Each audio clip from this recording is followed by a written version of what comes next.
Please come to order. Good morning. Welcome to the Commissioner of St. Mary's County meeting this date, Tuesday, August 23rd, 2022. I am Randy Guy, Commissioner President, St. Mary's County. I'd like to introduce the other commissioners. Sitting to my right, representing the 1st Commissioner District, which includes Ridge, Piney Point, St. George Island, Mr. Eric Colvin. Good morning. Representing the 2nd Commissioner District, which includes Leonardtown, Hollywood, Mr. Mike Hewitt. Good morning. Sitting to my left, representing the 3rd Commissioner District, which includes Charlotte Hall, 7th District, Golden Beach, and Mechanicsville, Mr. John O'Connor. Good morning. Representing the 4th Commissioner District, which includes Lexington Park, some of California, Great Mills, and some of Hollywood, Mr. Todd Morgan. David Weiskopf is our interim county administrator, is sitting at the table to my left. Morning. And sitting at the table to my right is Elisa Casas, who is our communications director. Amy Carter, our video media producer, is behind the glass. Please turn your cell phones off or on vibrate. When you come to the center aisle presenters table, please approach by coming down the center aisle. And remember, this meeting is being televised, so you need to speak clearly and directly into the microphone for recording purposes. At this time, we have the invocation and pledge by Commissioner Hewitt. Please stand.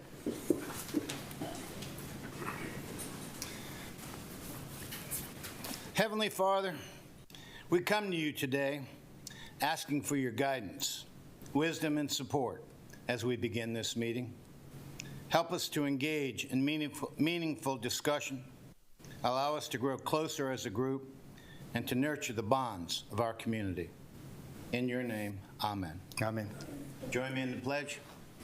I pledge allegiance to the flag of the United States of America and to the republic for which it stands, one nation, under God, indivisible, with liberty and justice for all. Thank you, Commissioner Hewitt. Please take your seats.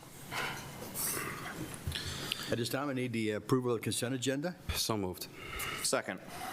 I have a first and second. All in favor? Aye. Any opposed? Ayes have it.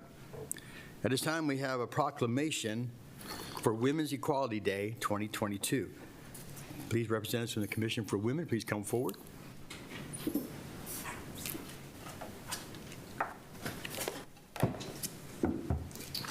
Ladies. And in between you guys.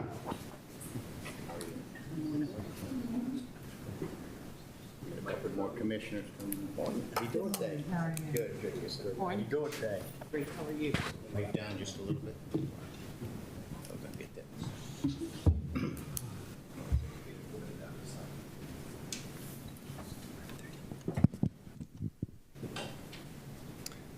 National Women's Equality Day. This proclamation is being accepted by Cynthia Brown, but I don't see her, and representatives of the Commission for Women. Whereas on August 26, 1920, the women of the United States of America were granted the right to vote through the passage of the 19th Amendment. And whereas the United States has designated August 26th as Women's Equality Day to commemorate the passage of the 19th Amendment and serve as a symbol of the continued struggle for equal rights for all. And whereas the women of St. Mary's County are to be commended for their efforts to promote local organizations and activities in the political arena and encourage, excuse me, to continue to exercise our hard-won right to participate fully in the political process. Now, therefore, be it proclaimed that we, the Commissioners of St. Mary's County, do hereby honor the anniversary of the passage of the 19th Amendment and National Women's Equality Day.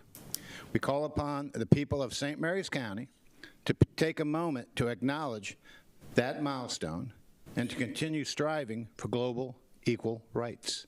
This day, August 23rd, 2022.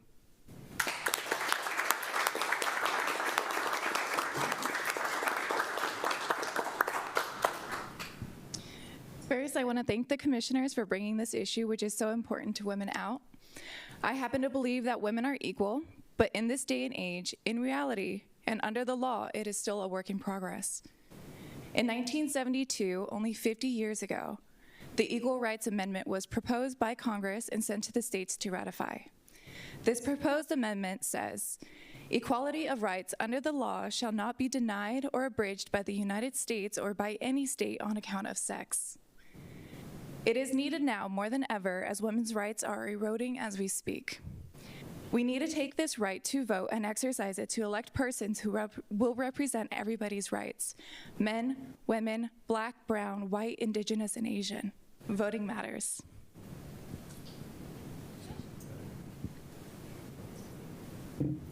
I'd like to say good morning and thank you. Sorry. Good morning. Thank you, our commissioners. We treasure your support for us, and we, as the Commission for Women, is continuing as our motto is keep on keeping on. So we're out there beating the weeds and doing what we can for women's rights as well. Thank you. Thank you. Oh, good. Okay. All right, now we're ready for our picture.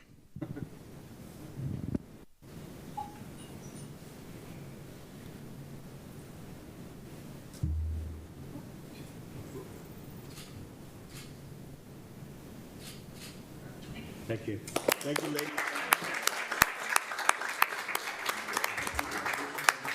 Thank you. Thank you. Thank you, Todd. Thank you, Rich. Have a good day. Thank you very much.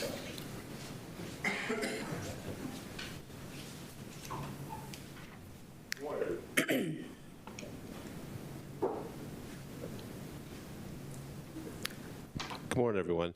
This morning we have the great opportunity to recognize our Special Olympians. Good morning, everyone. We have the pleasure this morning to recognize our Special Olympians, and we have them in groups. So what I'm going to do is I'm going to call by group so they can come up here and be recognized for their great accomplishments at the Special Olympics. In Group 1, the St. Mary's County government officially recognizes and commends Jeff Hagan for your exemplary service to St. Mary's County Special Olympics as the area director. Your tireless service to our community has earned you great respect and admiration. Without people like you in our community, we would not have had such an outstanding community to live in. Thank you for all you've done.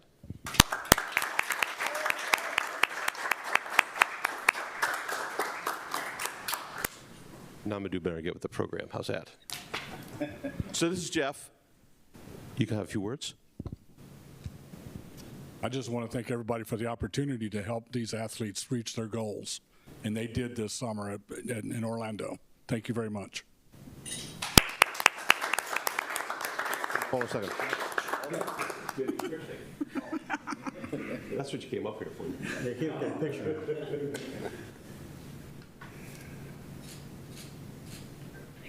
Thank you.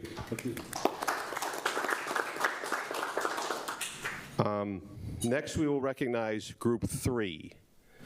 And I will recognize first Don Bewick. He's here. Keshana Briscoe.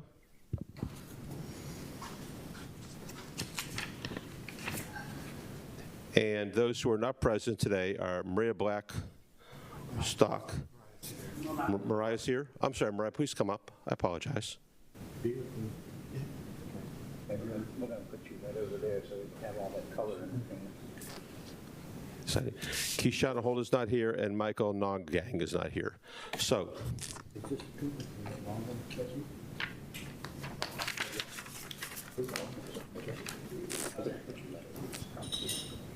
okay, Group 3. St. Mary's County government officially recommends the following group for their exemplary service to the St. Mary's County Special Olympics as members of the track and field team.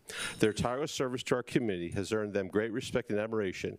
Without people like them in our community, we would not have had such an outstanding community to live in, and we thank you for all you have done. Coach? Yeah, thanks. It was a great opportunity. It was a lot of fun going out to Orlando, seeing everyone. These girls competed really well, and the folks that weren't here did awesome as well. It was a great experience. Thank you.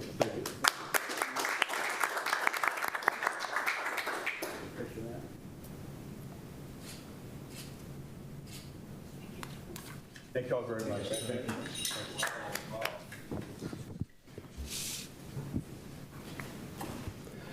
Now, is Anthony Cyrus here?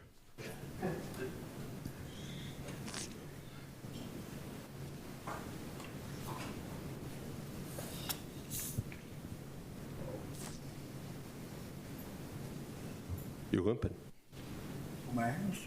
Okay. So Anthony is here to represent Group 4. The St. Mary's County government officially commends this group for their exemplary service to St. Mary's County Special Olympics as members of our flag football team. Their tireless service to our community has earned them great respect and admiration. Without people like them in our community, we would not have had such an outstanding community to live in, and thanks for all you've done. And this group includes their head coach, Steve Ronaldo, the assistant coach, Will Ridley, Harley Rice, Bobby Zagorfas, Avery Long, Rhoda Maddox, Larry Mills, Mark Ronaldo, Sean Ridley, and Nick Slade.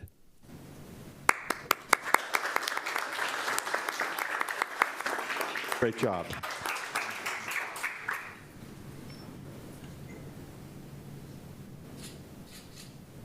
Thank you very much. Thank you. Thank you. They got hamstring and flag football.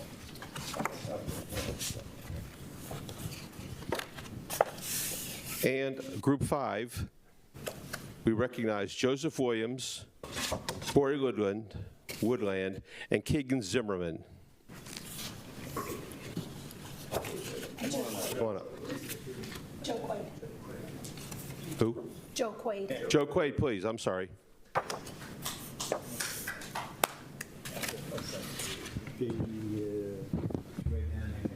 You guys are tall. That's you, Jason? That's you? No. Who's Jason?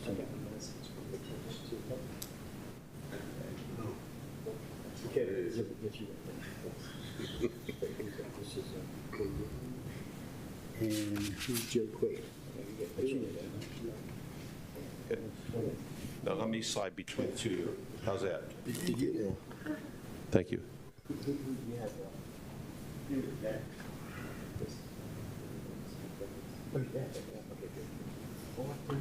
Are we short one? We'll get it. So today, right now, we recognize the individuals are up here at the present time. We officially commend the following group for their exemplary service to St. Mary's County Special Olympics as members of the basketball team. Their tireless service to our community has earned them great respect and admiration. Without people like them in our community, we would not have had such an outstanding community to live in, and we thank you for all you've done. Now up here today is Keegan Zimmerman. And Keegan Zimmerman is the ambassador of Special Olympics of St. Mary's County. And Keegan is around all the time, and I see him at church. And we're down at church, he goes, we're going to get everybody together, We're all going to come get together. Keegan, got a lot of absences, okay? But I'm sure you have something to say, don't you? Yes, I do. Up here you go. I want to take the time to thank the county commissioners for putting this together, Surprise and Jeff Hagan, and all my fellow athletes. I also got a message from the coaches today. Even though they're not able to be here today, they want to say that we did amazing. They had a blast. They are very proud of our basketball team. And if it wasn't for the basketball team, we wouldn't gotten the gold. So my coaches are telling the athletes saying thank you, and we will do this again next year.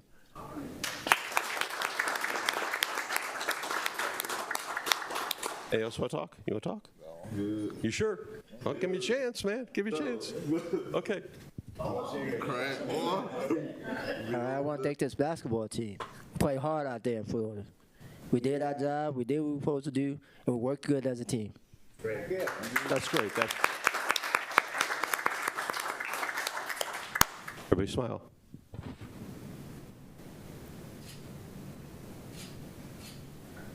Thank you. Thank you. Thank you very much. Good job. Good job. Good job. Good job. I think that's it. Thank you, everyone. Bring them all up for a group photo? Yeah. Well, all the Special Olympians coming up here, we'll get a big group picture. Coaches, players. No.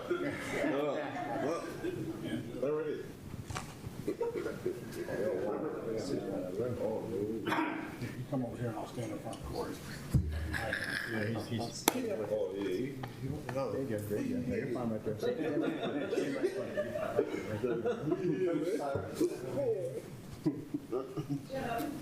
Can you get everybody in? All right. I can see everyone. Everyone can see you. All right. All right, everyone's fine.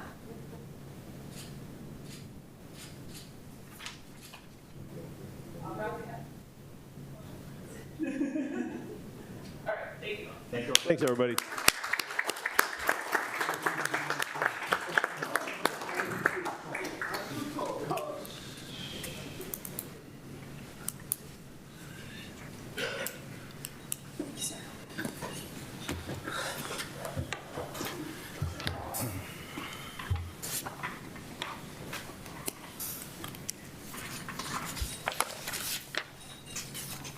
Oh, thank you, sir.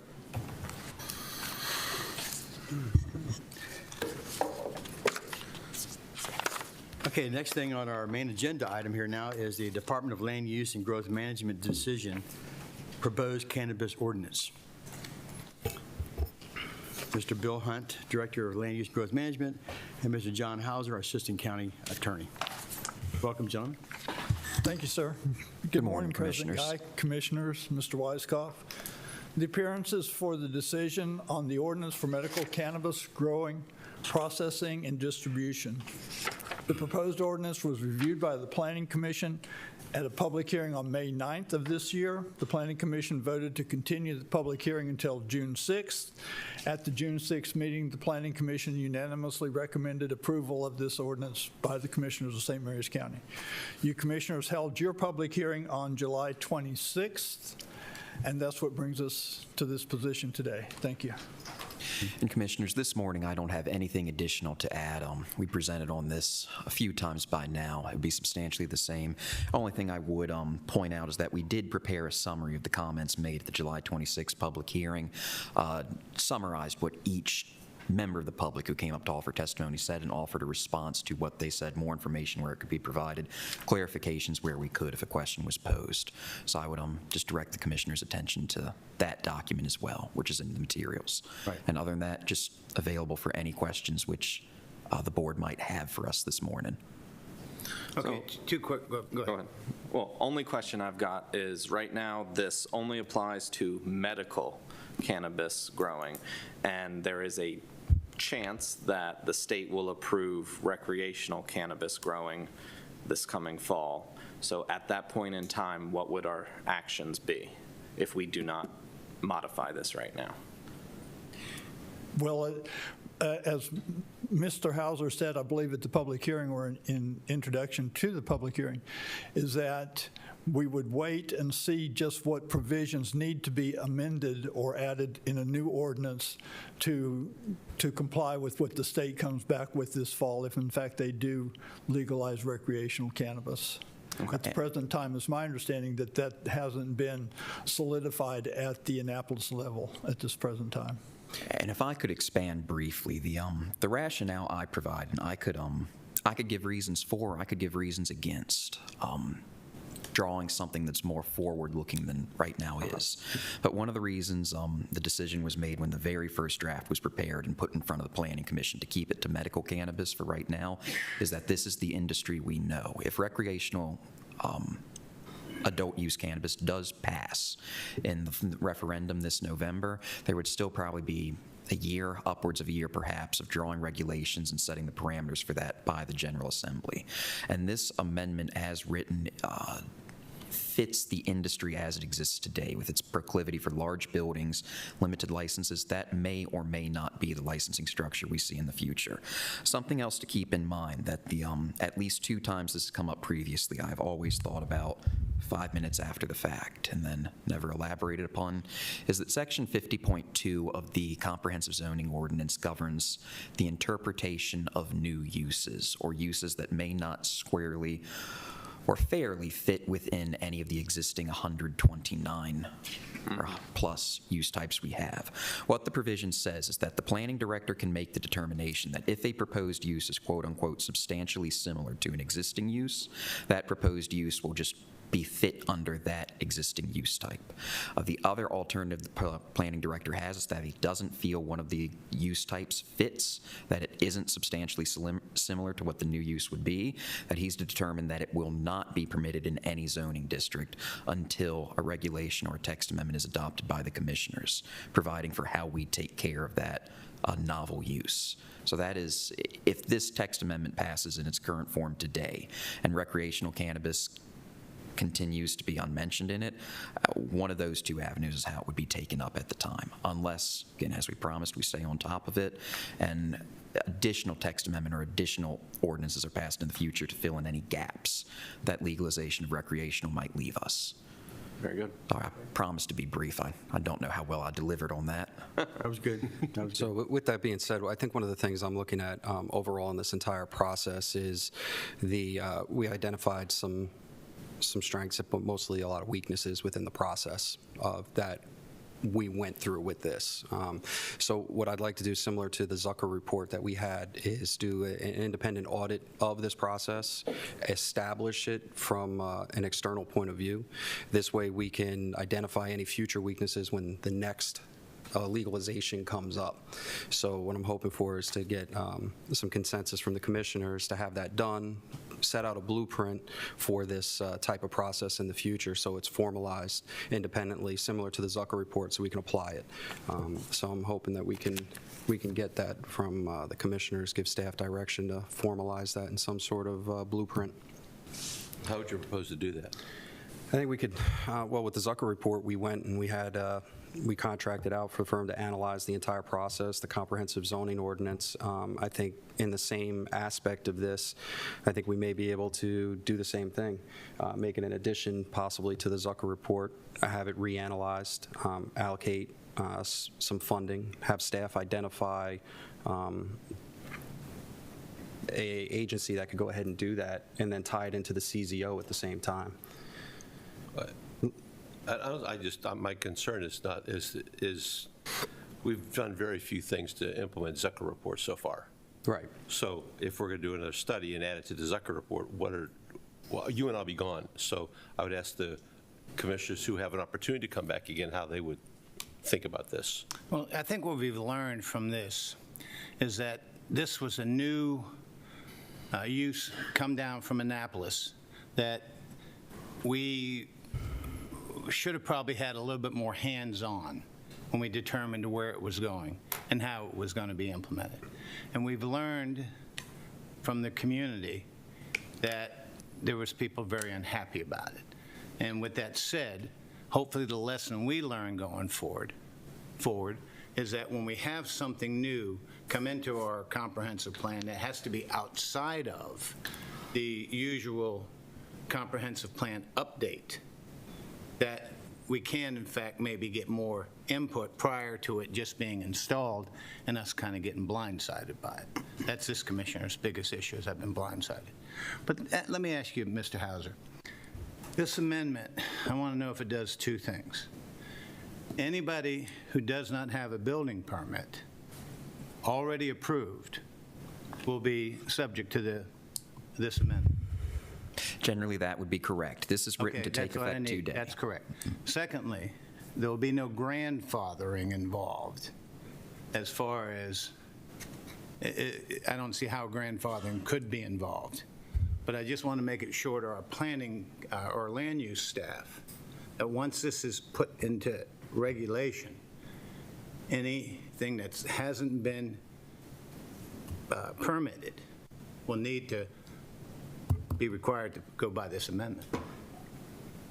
So I think to say that there would be absolutely no grandfathering, we can't quite squarely say that. There would be the provision of how this would be treated is that a non-conforming, any existing use that is in place right now that would not have been allowed to have been built under this text amendment would become a non-conforming use. But so, sir, Mr. Hauser, I'm sorry to cut you off, but we have provisions for that already that says can require 25% expansion with director's approval, or 50% expansion with the Board of Appeals approval. That's already on the record, right? That's already on the... And that's the only thing I wanted to point out, that we have to go by what that says, and it is what it is. We can't do too much about what 52.4 allows for non-conforming uses, but as far as starting something up from scratch, yeah, the law is, if this passes today, this will become part of the comprehensive zoning ordinance going forward, and these are the rules that will apply and have to be followed, and the standards that have to be met. I'm going to move for the Commissioners of St. Mary's County to adopt the proposed text amendment amending Chapter 285 of the Code of St. Mary's County, Maryland, by adding use 51-3-84-A- medical cannabis growing facility, by adding use 51-3-84-B- medical cannabis processor, by adding use 51-3-76-A- medical cannabis dispensary, by amending Chapter 90, by adding definitions of medical cannabis grower, medical cannabis processor, and medical cannabis dispensary, and to execute all related documents. Second with discussion. I'll obviously support the amendment, but I think we have to close on what Commissioner O'Connor was requesting previously at the same time. There was never an amendment. I mean, why would we want to include it? Well, wait, Commissioner O'Connor asked for consideration, and then we got bypassed to where we are now. I still believe Commissioner O'Connor's recommendation needs to be either supported or denied. I'll second his motion, and we can go back to, or however, Commissioner President, you want to handle it. Yeah, I have no issues with some kind of an outside group taking a look at our processes to ensure that mistakes are avoided and we can have a clear understanding of how we operate. Yeah, like I said, it's in preparation for the recreational end. You know, using the lessons learned here and the entire process, that's really what it comes down to. Even these conversations and the back and forth that we're having now can be firmed up in some sort of processes that are found. So that's... So it sounded like it wasn't necessarily a motion, but a direction to staff to come back with some way of figuring out how to do an analysis or something. Can we do that, Mr. Weisskopf? We can certainly do that. We'll bring something back to you guys. Okay. Yeah. I mean, in this way, we can formalize it with a motion then for, I guess, and the monies that would be associated with. Let's let our county administrator look at it and come back with a recommendation. My recommendation is an independent. Of this motion, of the motion, Commissioner, you had made. It's independent. It's independent thereof, yeah. Yes, so exactly. That's why. So you should, for parliamentary procedure, I guess you should handle Commissioner Hewitt's motion, and then we okay. have the discussion. I got you. Okay, I have a first and second on the motion. All those in favor? Aye. Any opposed? Ayes have it. All right. Motion so done. So my motion would then be to direct staff to have an independent audit conducted for process improvement related to cannabis in preparation for recreational use and the process development, and direct staff to coordinate that. I'm fine with that. And discussion, is that a motion and a second? Okay, discussion. How would we handle this without the law being passed yet? And I think what it goes to, Commissioner Morgan, is your point about potentially it will be at least 2 new commissioners after December, the first Monday in December. And if the other 3 are or are not here, it leaves it up to a new group to figure that out. So how would that new commissioner board work with this? Because they'll be the ones dealing with whatever the legislature passes come April of next year, or July, or whenever it takes effect.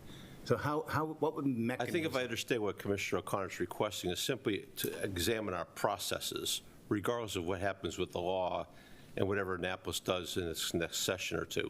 So would we fund a study to do that? What would we? I believe that's what Commissioner O'Connor is requesting. So yeah. I guess it would give the next board a unbiased recommendation for steps that the next board could or could not take, and gives them something coming in. Wouldn't it wouldn't commissioners just be as simple as creating a process? As you know, the comprehensive zoning ordinance has about 128 uses, right? And so there's obviously more than 128 different things you can do with your property or your business. So when a new one comes along, it gets, we try to jam it in the most viewed like existing use there is. But couldn't we simply have a process for when there's a new use that comes along that doesn't fit into one of those 128 things, and create a process for that instead? I just, I think my point is it lends to an air of transparency within the process as well. So you have an outside look at the process, how it was conducted, and then. Well, see, now you're talking about two different things. Are we talking about how to improve the process, or do you want some sort of study as to how this transpired? Well, not how it transpired. What I want is the process itself, to lay out a proper framework. Because that's what the zoning ordinance does. The zoning ordinance has a framework, but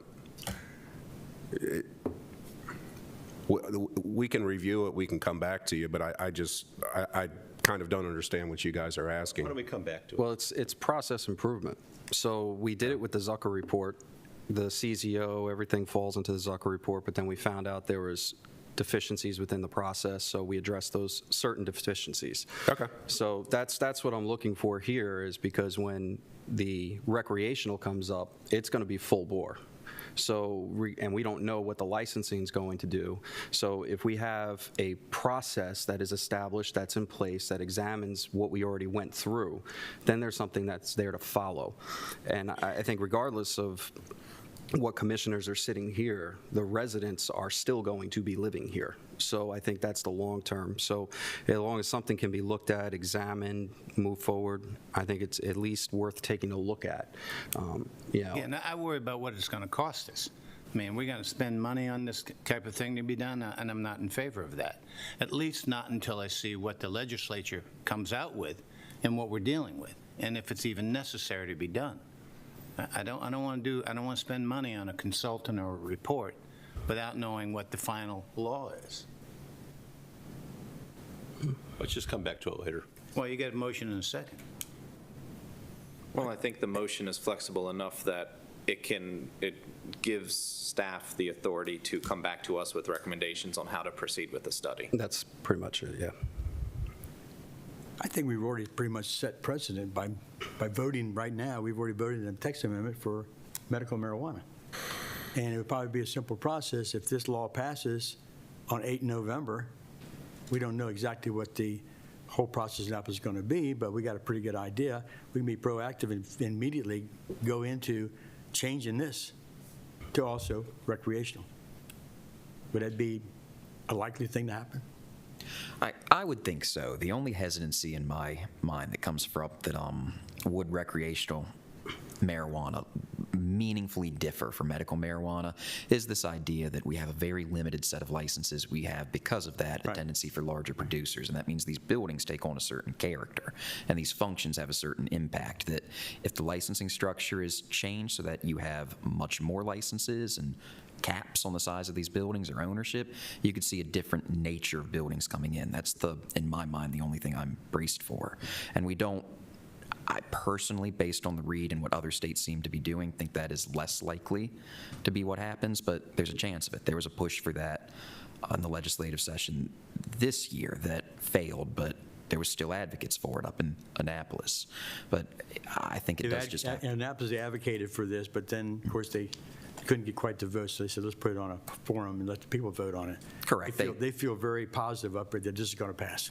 Well, I would assume, though, with the referendum, right, once that's finished and whatever decision's made, if we move forward, they're going to have to come up with some kind of they'll have rules and regs. There'll be a year getting a framework together, but still the same way. I mean, what's your sense of that, Mr. Hauser? I conflated just now to, not correct, but just to clarify something I said that Mr. Guy said. The thing that failed in that General Assembly that I was talking about, there was an attempt this year to roughly double the number of licenses and put some caps on the maximum square footage of those new licensed facilities. That's what I was thinking of that failed. No guarantee it wouldn't necessarily fail in the future, but it did fail and fail dramatically this past year. As far as Commissioner Hewitt, your comments, certainly that was the pace that medical marijuana took. It passed in 2014. The first licenses were not given until December 31st, 2017. So nearly 4 years. Now we're going. So it could take a while to get this thing figured out. It could take a while. Is it going to probably take 4 years? No, because we're a more mature state and we have this experience of medical cannabis to guide us through it. We have the examples of other states to go by. But from what members of the General Assembly, leadership, and officials have been saying, the sense I've gotten is that you are probably looking at least a year, year and a half out. I think it would be well into the next term of the new board before this thing comes before a decision for the commissioners of St. Mary's County to make. That is certainly the commissioner's call. As far as the amendment of looking back and how we could improve this process, God knows I have learned some things, and there are things we could do better. And as far as how to identify stakeholders, how to reach out, clarifying lines of communication, getting all of that where it's less an ad hoc, day-by-day thing, that is obviously something to work on, and something that throughout this process I've been working on. Systematizing that and turning it over to a third party who might know a little bit better, no objections to that whatsoever in terms of how we could improve. And Okay, well, Commissioner President, let's make sure we understand what we're voting on. Great. Okay. Well, Weisskopf, can you give us an idea of what we're... Let's just defer it. Well, my understanding of the motion is Commissioner O'Connor wants to hire an outside agency to tell us how the process can be improved for what we did with medical marijuana. Is that a fair assessment? Yes.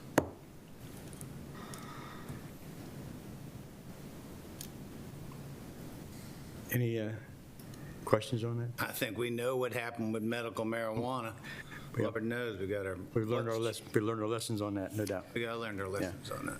Yeah, unfortunately, none of it's been formalized into a document, as Mr. Hauser just said, and he learned it's a day-to-day. The processes haven't been put in place, the formalization of all that. I think what it comes down to is putting a system in place that can be leveraged for the future when recreational comes there. So you analyze the process in which it happened, you formalize. It's the same thing as almost a SWOT analysis.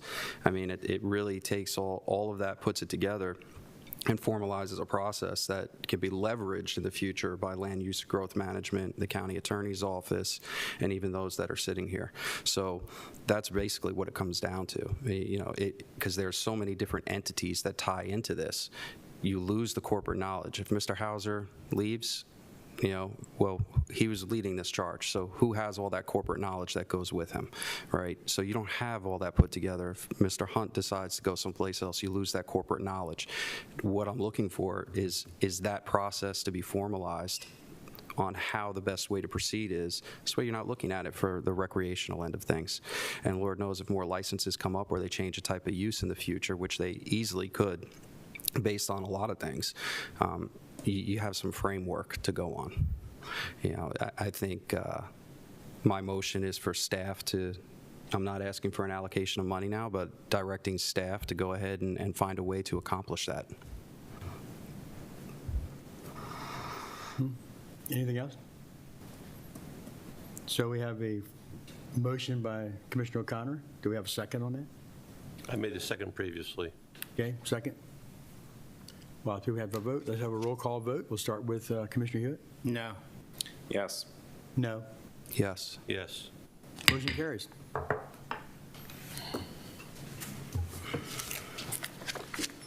Thank you all very much. Thank you, Commissioners. Next, we have a public hearing, Office of the County Attorney, public hearing, proposed transfer tax exemption. Mr. Neil Murphy, Deputy County Attorney.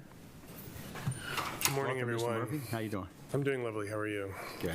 So I'm here this morning for a public hearing regarding the transfer tax exemption. So on the transfer tax, there's an exemption on the first $30,000 rather of an instrument if it's for a mortgage if it's being used as a principal residence. The language of the ordinance as it currently reads allows for an exemption if the grantees use that home as their principal residence. This presents a problem if some of the guarantors on the mortgage are a parent or somebody else perhaps with better credit, and they don't actually live there. So the plain language of it doesn't allow for this exemption, but the practice has been that this exemption has been granted nonetheless. So this, as Commissioner Colvin recognized last time, aligns the spirit with the law, with the text of the law, rather. And Commissioner O'Connor brought up last time instances in which a spouse or say a woman changes or puts the mortgage into her married name as opposed to her maiden name or other instances like that. After some further research, I realized that that would be under the recordation tax, not the transfer tax. And such an exemption doesn't look like it exists under that, but that would be I think a $500 tax. So that would be the recordation, but that's something I'm sure we can look at, see if an exemption might be able to be put up in Annapolis, because I think it seems that we would need enabling legislation to provide some sort of exemptions in the circumstances that you brought up last time. I'm pretty sure they're still paying a transfer tax, though. Oh, interesting. They shouldn't be, based on at least, so the transfer tax exemption, I think it's section C of, that's right, so C 1 says that an exemption of writing is exempt from this. So the county transfer tax shall not apply to an instrument of writing exempt from the state transfer tax under 13207. And in 13207, that shouldn't be one of them, at least if it's a transfer between a partner, a spouse to their other spouse. But the maiden name one may be not subject or may not be exempt. However, it's possible that it should be because it's a previously recorded instrument, and which is one of the exemptions. So if you record something twice, you wouldn't have to pay for the second one. But that's something that we can talk to the land records, but it was my understanding that would just be the recordation tax, but I'll talk with Ms. Cantrell over at Land Records. Yeah, just keep your eye on it. Absolutely, 100%, Thanks. will do. So that's just, that was my sort of introduction, and Anybody have any questions for Mr. Murphy? No. Okay, we'll now go into David Weiskopf will now provide the format for the public hearing. Thank you, Commissioner President Guy. Here are the guidelines for the Commissioners of St. Mary's County's public hearing for the Office of the County Attorney to consider the amendment of Chapter 267 of the Code of St. Mary's County, Maryland, to provide for an exemption from the St. Mary's County transfer tax. All speakers who wish to address the Commissioners in person are asked to fill in a sign-up sheet located in the lobby of the Chesapeake Building. All speakers will be allotted 3 minutes to address the Commissioners. At the end of the 3 minutes, our Communications Director, Elisa Casas, will let you know your time has expired. We ask that you respect the 3-minute time limit in order to give all those who wish to participate an opportunity to be heard. This public hearing is being televised live on St. Mary's County Government TV 95 and the county's YouTube channel. If you should miss any part of this hearing, it will re-air on Channel 95 this Friday, August 26, at 7 p.m. and will remain available for on-demand viewing on the St. Mary's County Government YouTube channel. Citizens were provided an opportunity to address the Commissioners via video submissions, but since we did not receive any submissions, we will now begin accepting comments for those who have signed up to speak in person. Julie, do we have anyone signed up to speak in person? No. Thank you. Is there anyone in the audience that wishes to speak? Okay. Please note that the public comment period will remain open for 7 days until close of business on August 30th. Should the public wish to send an email to csmc@stmarysmd.com or U.S. mail to P.O. Box 653, Leonardtown, Maryland 20650. Commissioner President Guy, that concludes our public hearing. Okay, thank you, Mr. Murphy, for the presentation, and look forward to a decision. thank you all. Thank you very much, everybody. Next, we go right into county administrator time. Thank you, Commissioner President Guy. Next up first is the consent agendas for the next 2 meetings. Tuesday, August 30th, you'll meet at the normal time and place. The invocation and pledge will be by Commissioner O'Connor. You'll have 2 proclamations, one for National Recovery Month and the other for National Suicide Prevention Month. You'll convene as the St. Mary's County Board of Health, County Administrator time, Commissioner time, adjourn, and then you'll have an outside event at 2 p.m., which will be the Animal Adoption and Resource Center ribbon cutting ceremony. Tuesday, September 13th, you will start at 1 p.m. here, and the invocation and pledge will be by Commissioner Morgan.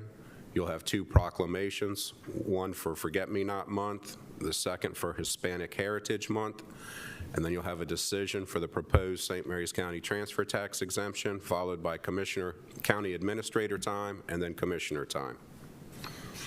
And first up today is the Department of Finance with the Soil Conservation District request for a revised fee schedule.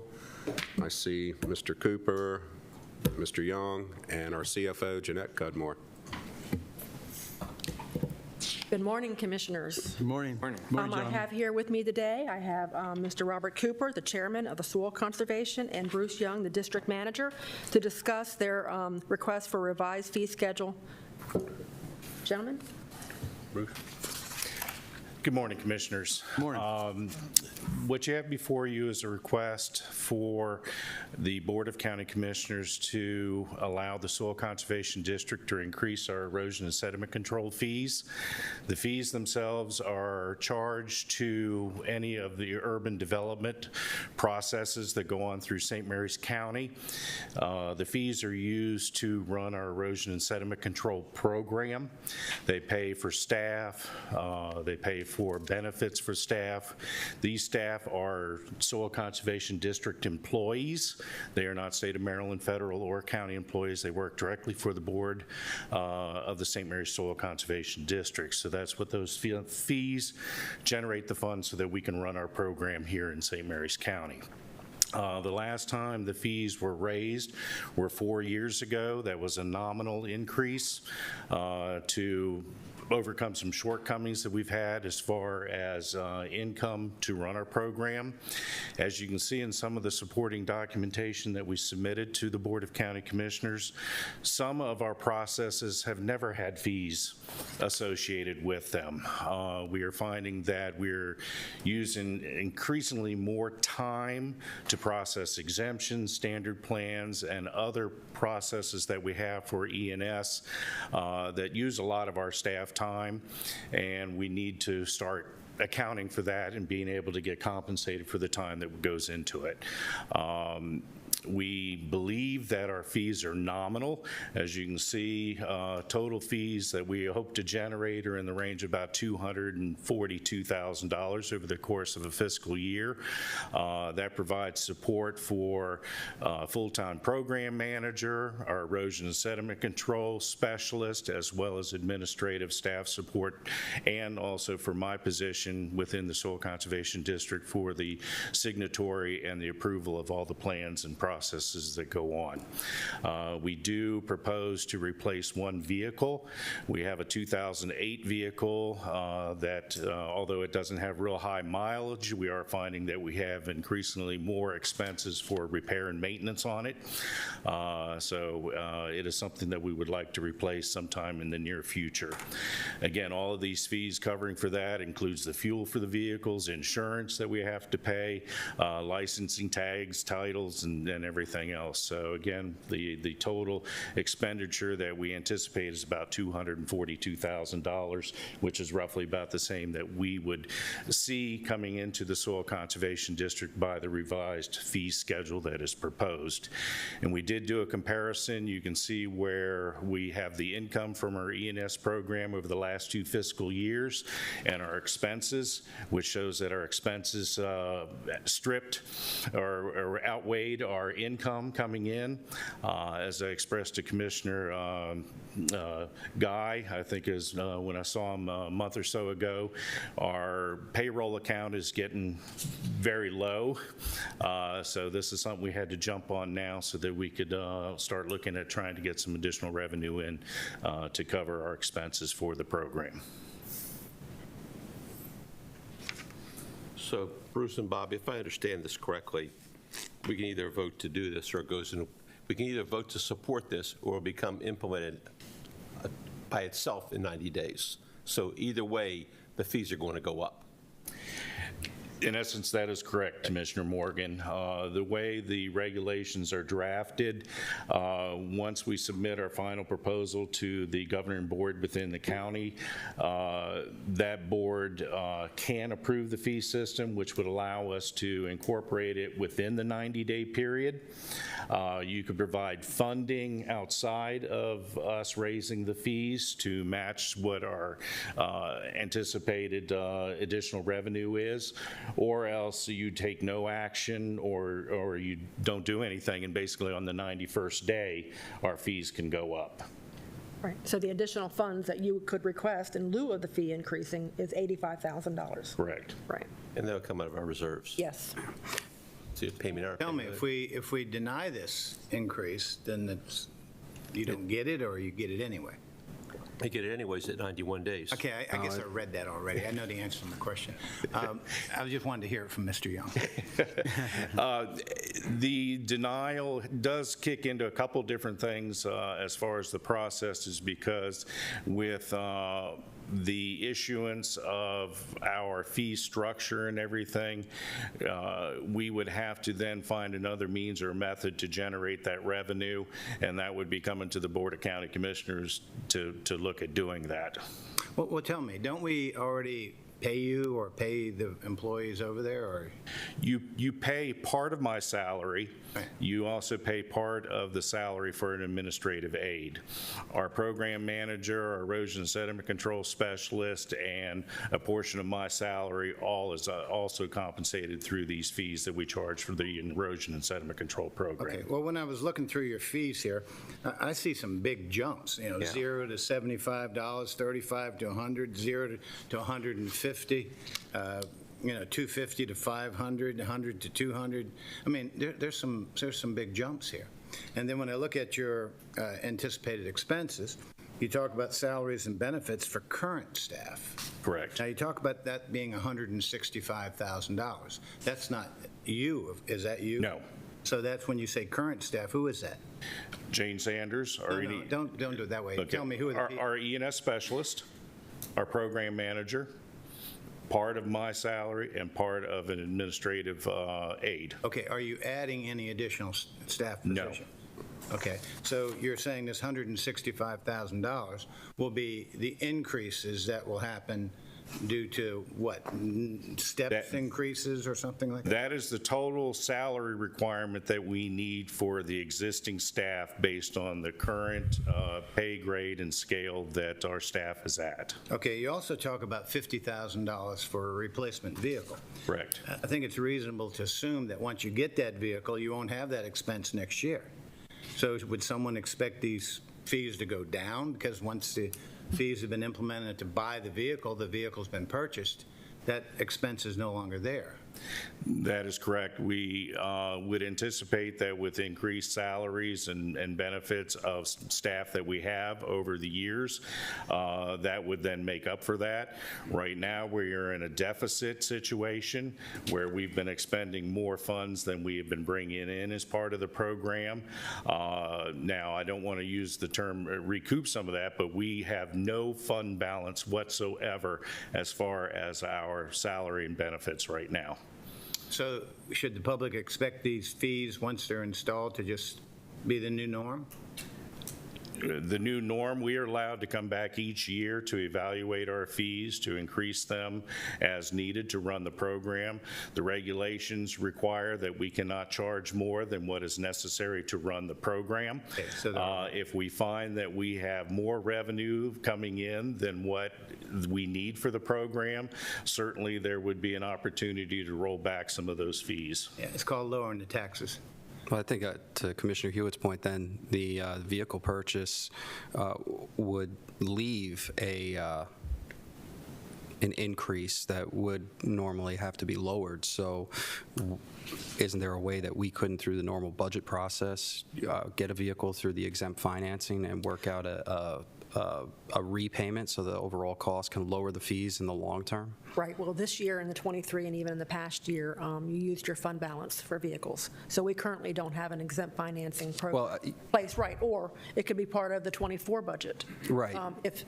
so one was done. Yeah, which would allow these fees to be reworked to not calculate that in, so there's a break even. Right. So it can't exceed and it shouldn't. Or you could use your commissioner emergency reserve for the vehicle, which would be a non-recurring item.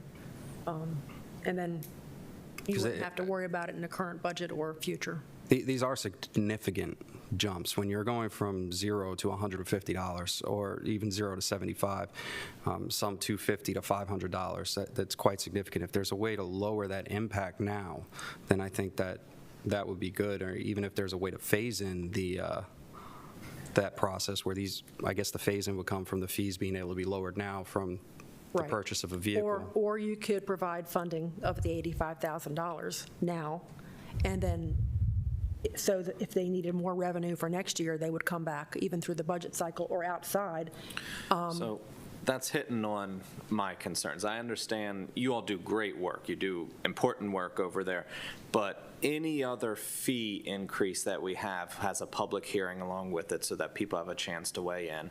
And this seems to be outside of our regular budget process where we look at all of the fees across the whole county. So Right. that's my biggest concern with These are fees of the Soil Conservation District and not Understand. fees of county government.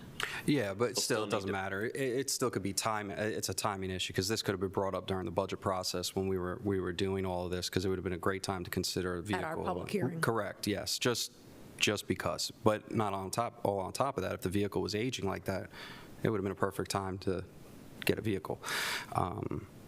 That's neither here nor there. We're here now. So if there is a way to lower these fees now, rework it, I'm all for that. So if we can figure that out, I mean. Are these fees comparable to other counties? We are still lower than most other counties in the southern Maryland area. Charles and Calvert County's fees, although Charles has a much more convoluted system for calculating their fees than what we do. Their fees are higher in essence. Also, Charles County government provides all of Charles County Soil Conservation District staff. So not only do they have their staff funded by the Charles County Board of Commissioners, they also then get the revenue from the fees that come in as well for their E&S program. The same occurs in Calvert County. All Calvert County Soil Conservation District staff are Calvert County employees, so all of their payroll and overhead and everything is covered by the county government. Same in Prince George's and Anne Arundel. St. Mary's is the only soil conservation district in the southern Maryland area where we have our own staff and then we have to pay their expenses and benefits. It's not the fee amount, I would say. It's the jarring effect that the fees have. I mean, you're talking a 100% increase on some, more than 50% on others, and they're significant numbers. So I'm trying to, aside from the public hearing, lower that direct impact that the citizen's going to have through this process one way or another. And if that's, doing the vehicle or one of these options, I'm looking for an alternative option Right. here. Well, my recommendation to you is provide their budget shortfall right now of the $85,000 and then bring back the fees to be included in your FY 2024 budget as part of the public hearing.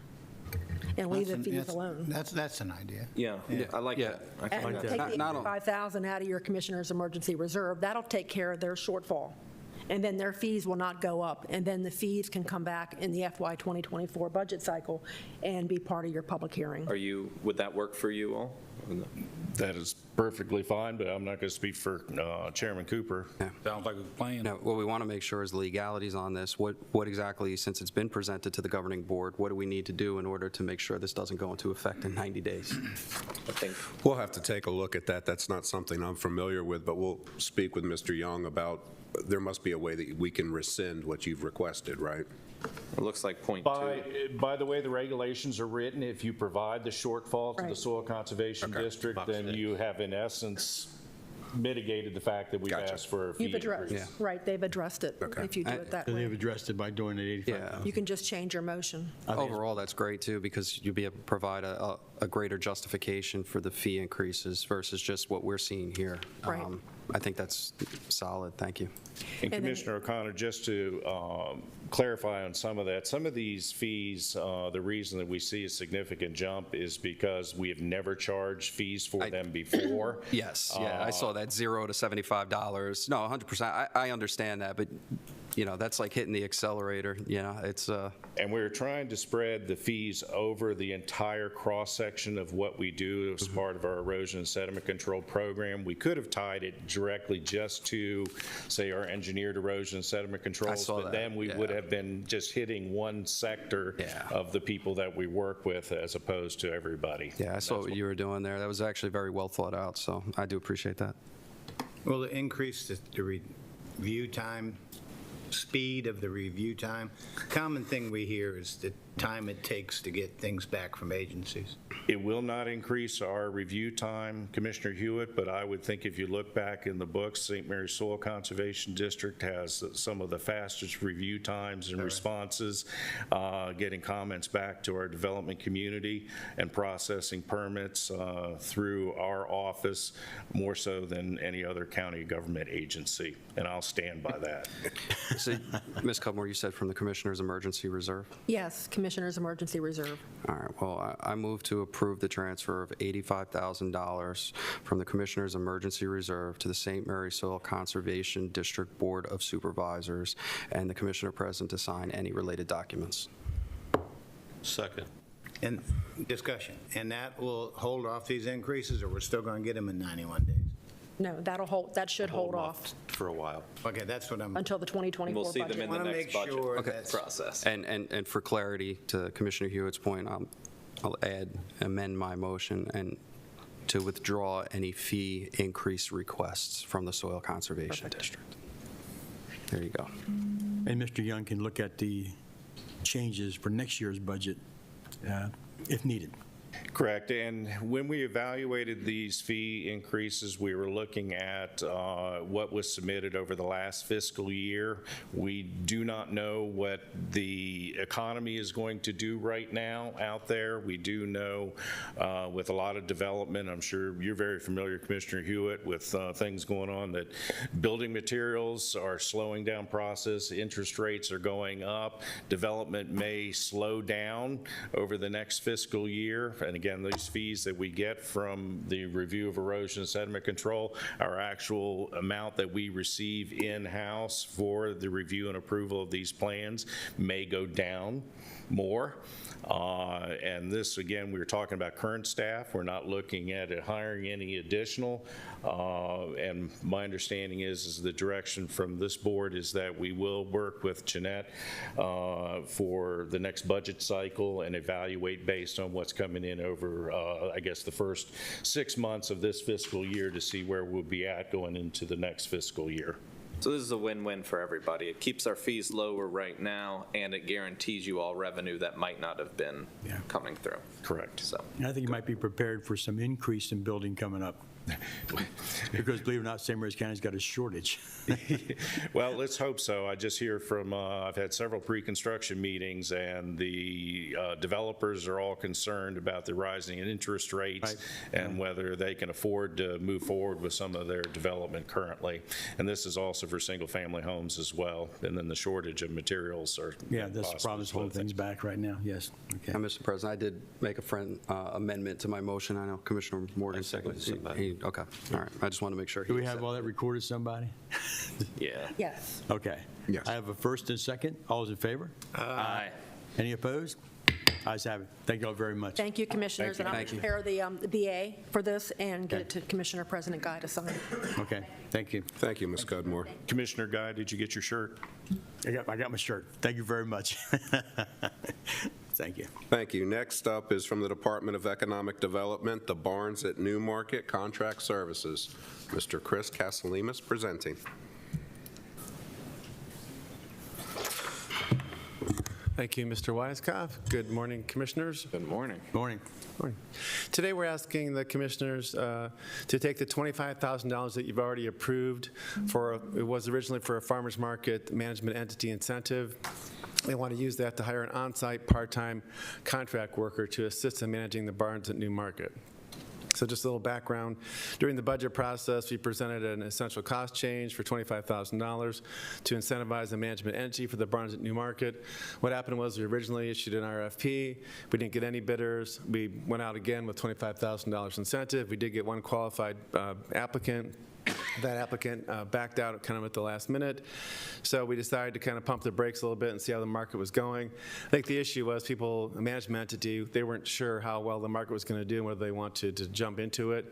So our idea was to kind of let the market go, let it build up, and then we could demonstrate to them that it is a lot of activity and they would be able to make money from the fees of the vendors. So at this point, we do want to hire somebody, again, use that same money, be no additional cost to the county. Just take that $25,000, hire a part-time contract person. A lot of the activity, as you know, happens on the weekends, and we don't, our traditional staff hours are not on the weekend, so it'll be someone.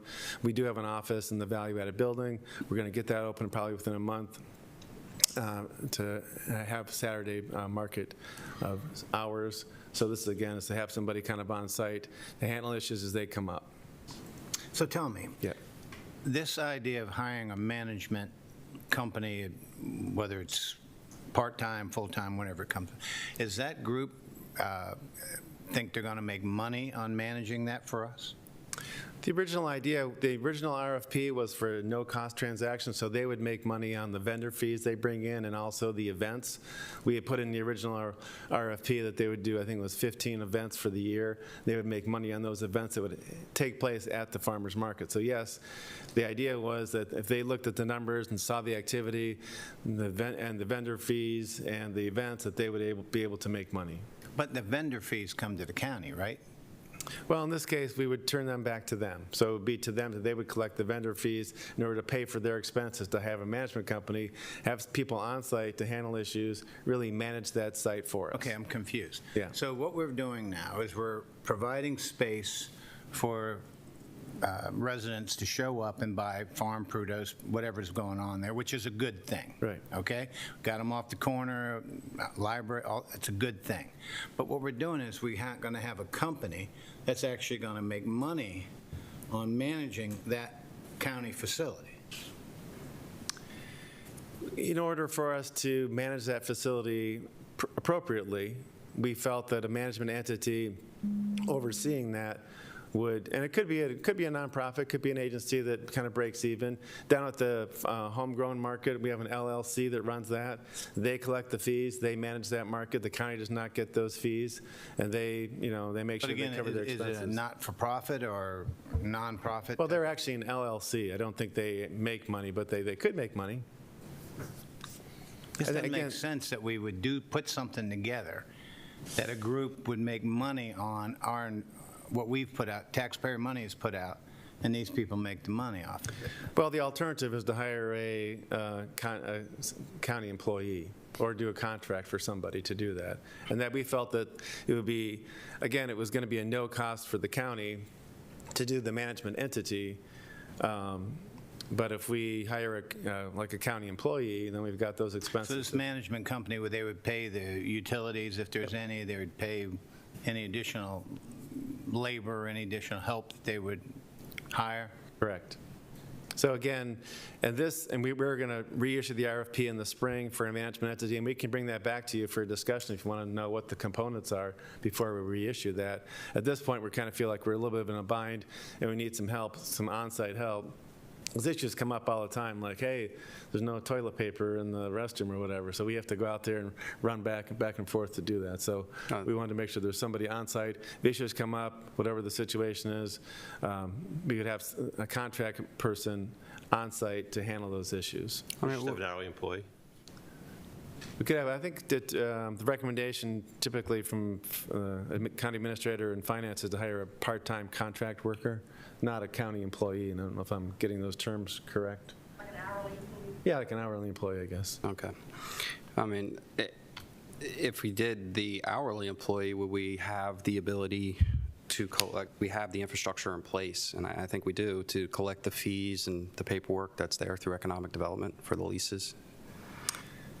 Are you, Commissioner O'Connor, are you saying that could we use this model to continue in the future, not do the management entity? Is that what you're asking? Yeah, if you did an hourly employee, I mean, obviously probably be about this rate, I'm guessing, based on when they're open.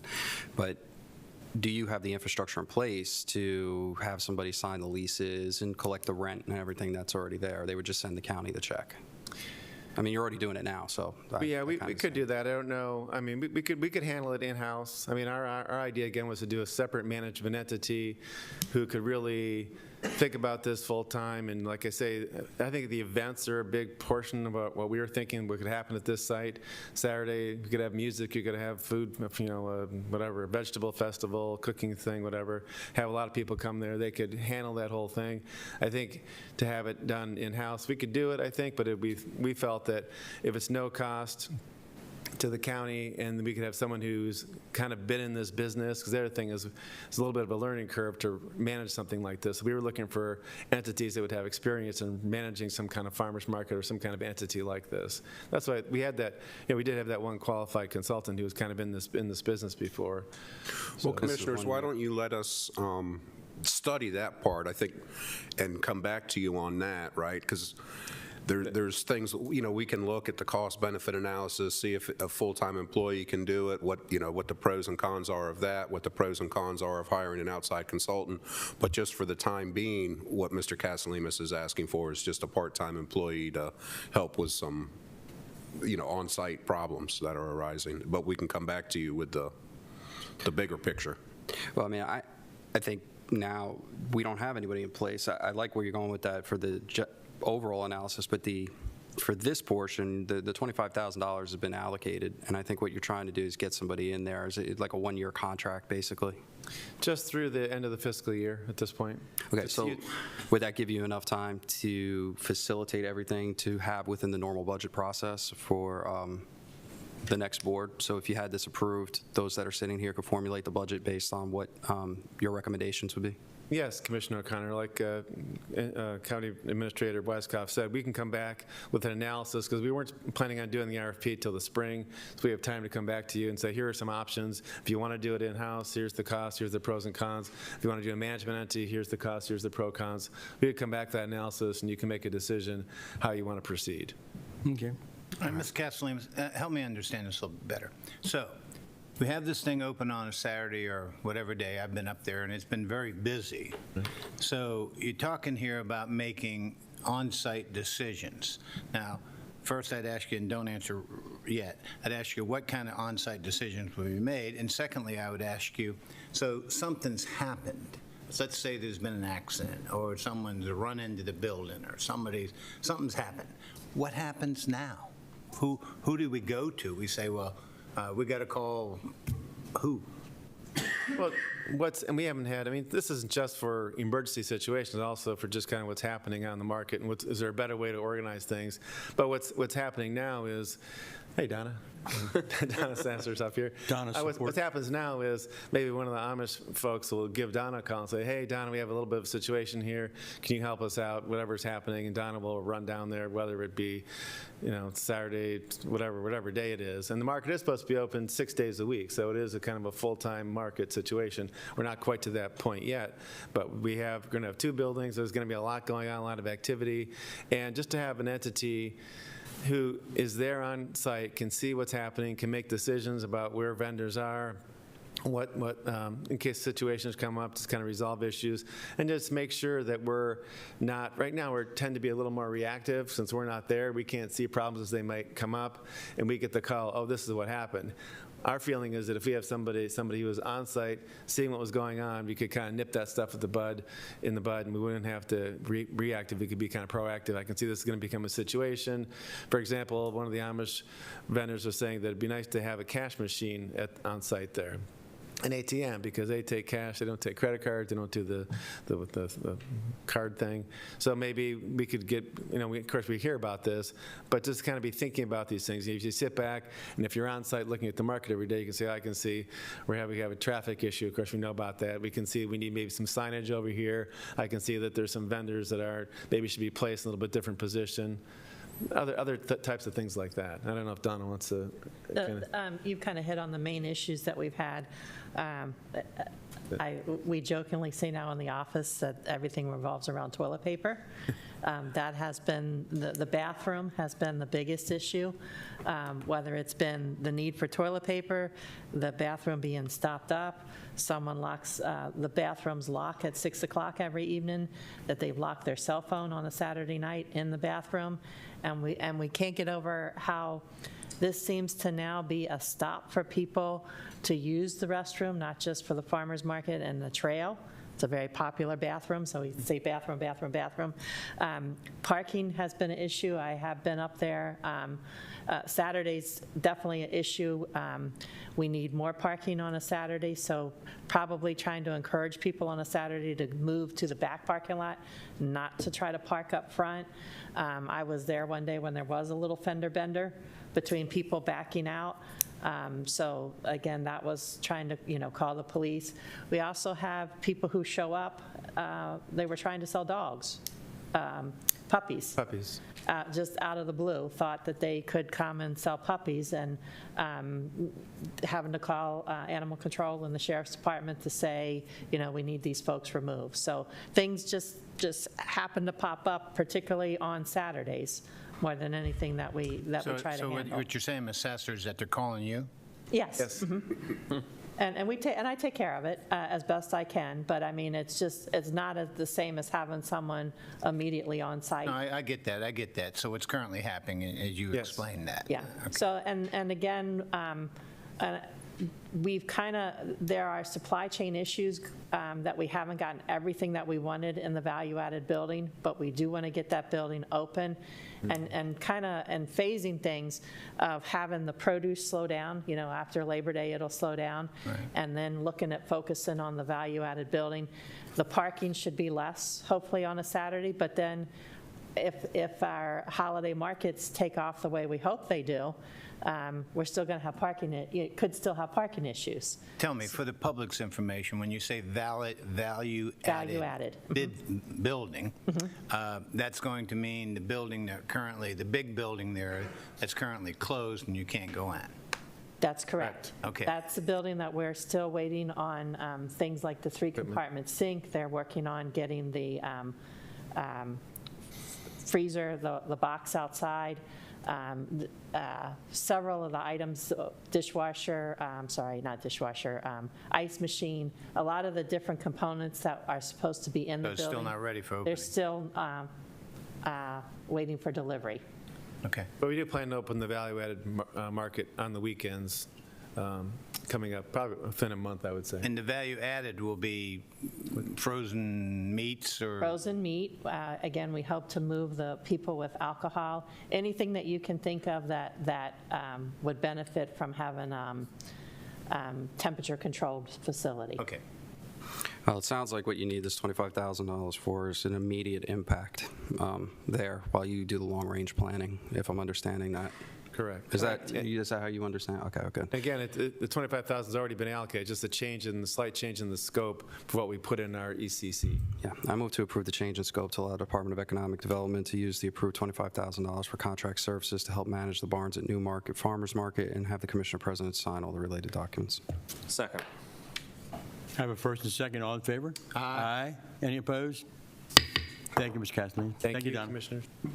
Thank you. And next up is Bob Kelly from the Department of Information Technology to accept the MERS Grant MOU from the Board of Education of St. Mary's County. Good morning, Commissioners. Good morning. Good morning. I have Dave Howard. He's the Director of Information Technology for the Board of Education with us, so if you have any specific questions for their side, he's here to answer those. Before you this morning, Commissioners, just accept a consideration to accept the MOU between St. Mary's County Government and St. Mary's County Public Schools, very similar to a broadband for unserved students grant that we did a few years ago. Actually, that's the framework that we used. It seems like every time the state awards a new grant, they change the name. I guess that helps them keep track of what grants they're doing. This grant request back in, I think it was May, late May, the state announced this grant. The challenge with this grant, and we got together, Dave Howard and myself, we got together and we identified about 21 public school student addresses that did not have connectivity that would be applicable to the grant. At the time, it was all of those addresses that we had identified as public school students in the county. There's been some changes. People move. That was the end of the calendar year. There's a new calendar year coming. So we identified 21 homes. The grant is 100% state funded. There's no county match, no county funds required for this. The challenge with this grant is all the work must be completed, invoiced, and billed to the state by September 15th. So I don't have much time for that. no, both of us are gonna grab some shovels if you approve it out and start working.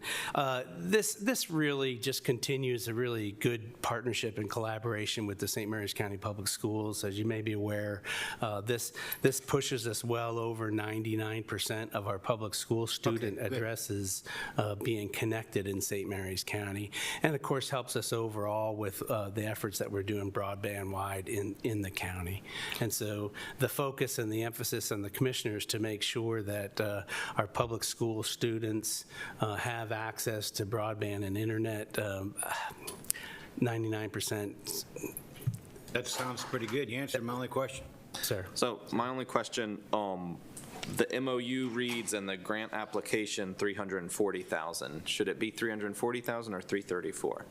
I believe it's 334. It's 334. That may have been a typing error. I'm sorry. Okay. I move to approve the budget amendment reducing the Commissioner's emergency reserve by $334,000 and MOU between the Board of Education of St. Mary's County and the Commissioners of St. Mary's County to connect 21 public school student addresses to the internet and authorize the Commission President to sign all related documents. Second. I have a first and second. All in favor? Aye. Any opposed? Ayes have it. Thank you, Commissioners. Thank you. Next up, from the Department of Recreation and Parks, Mr. Arthur Shepard presenting the Child Care Stabilization Grant Phase 2 Award. Good morning, and thank you. Appreciate the time.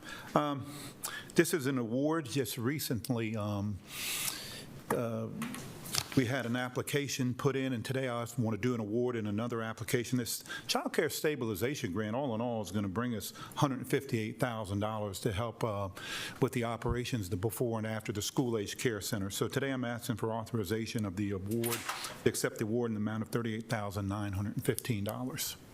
I move to approve the Child Care Stabilization Fund Grant Award from the Maryland State Department of Education in the amount of $38,915 and authorize the Commissioner President to sign the related documents. Second.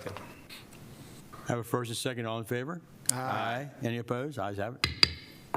Thank you, Commissioners. And next up again is Mr. Arthur Shepard with the Governor's Child Care Stabilization Grant Program, Round 3. Yes, and in this is we're now asking for authorization for an online submittal for additional funds in the amount of $35,000 to support the school-age care centers.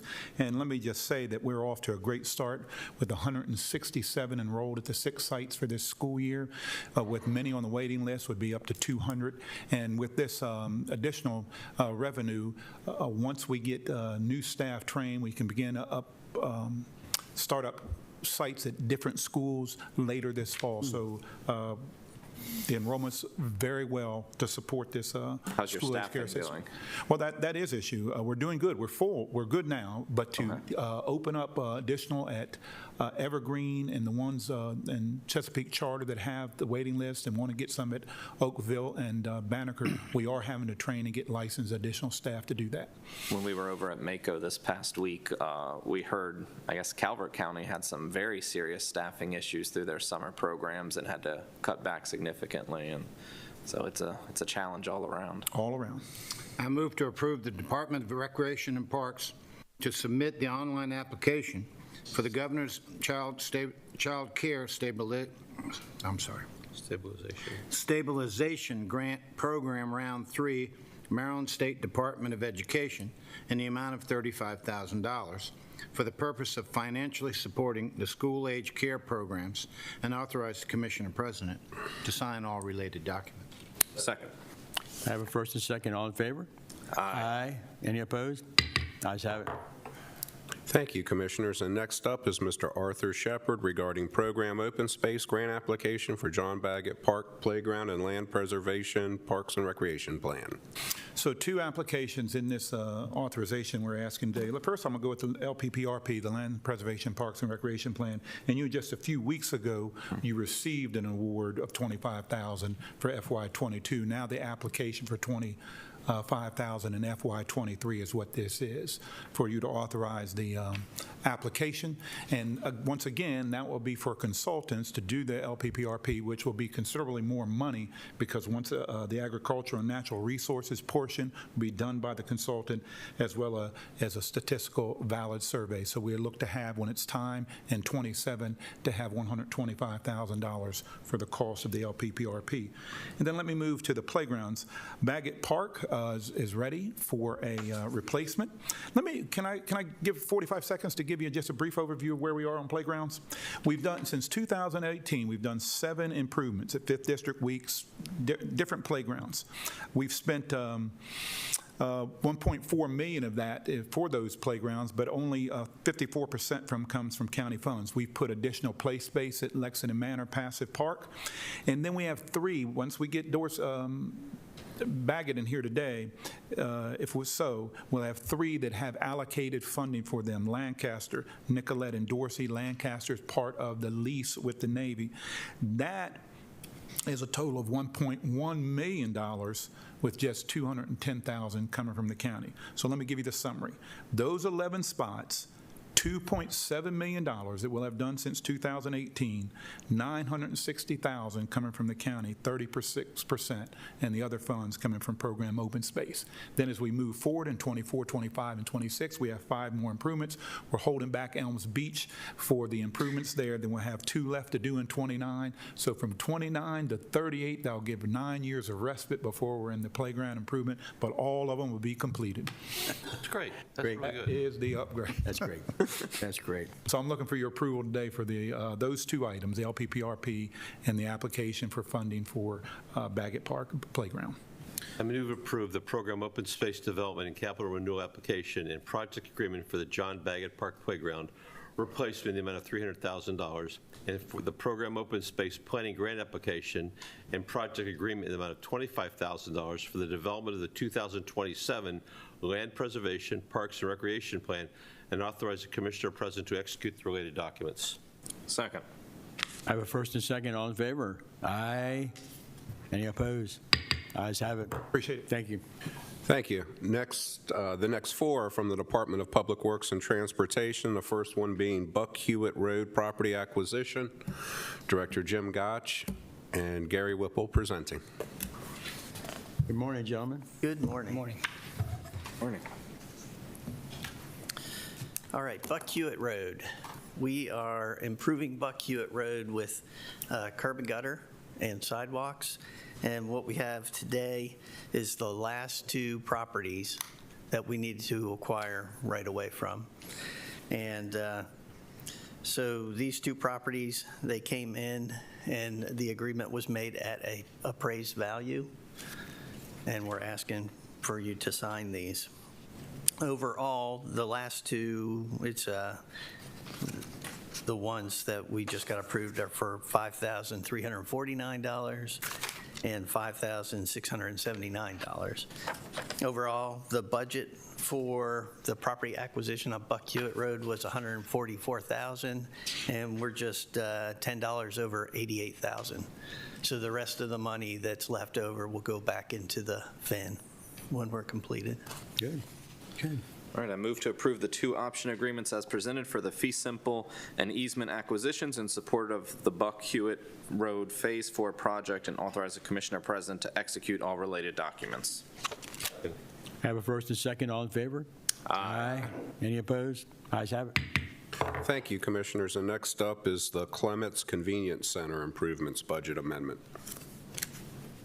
All right, the Clements Convenience Center, we're building an addition to the convenience center, and there's some extra expenses that we've had, and this is a request for $140,000 to make these improvements.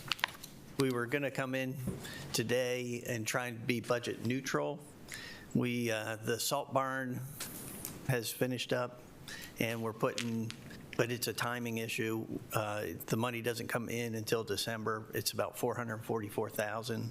So we were going to use some of that money for this, but the timing does not work out, so we have to pull the money, the $140,000 from the fin. And so what this was for, when construction was started, there was an unmarked utility line that got cut. So we had to make repairs to the utility line. There was unsuitable soils that were found during construction. Let's see. There was a grading issue that we had to resolve where we put the compactor in, trying to get in and out. We were trying to keep the grade at the site at or below the existing slopes that are out there. So grading was part of it, and a little bit of an adjustment for the wall to drop trash off the side as well. So I'm going to support this so that we can get this project finished. But in reading the memo about this, it looks like we initially approved this project in FY19 and the estimate was $550,000. And now with this revision will be more than double the initial estimate. Is that correct? That is correct. That is not good. That's just a lot of poor estimating. I don't know what the issue is, but hopefully we can not have something this magnitude with future projects. Well, I mean, it happens a lot. I mean, I know. When you go into cutting stuff in the ground, I mean, Rogers Drive's a great example of stuff Understand. you run into that wasn't on the map somewhere, and you cut it, and then you got to fix it.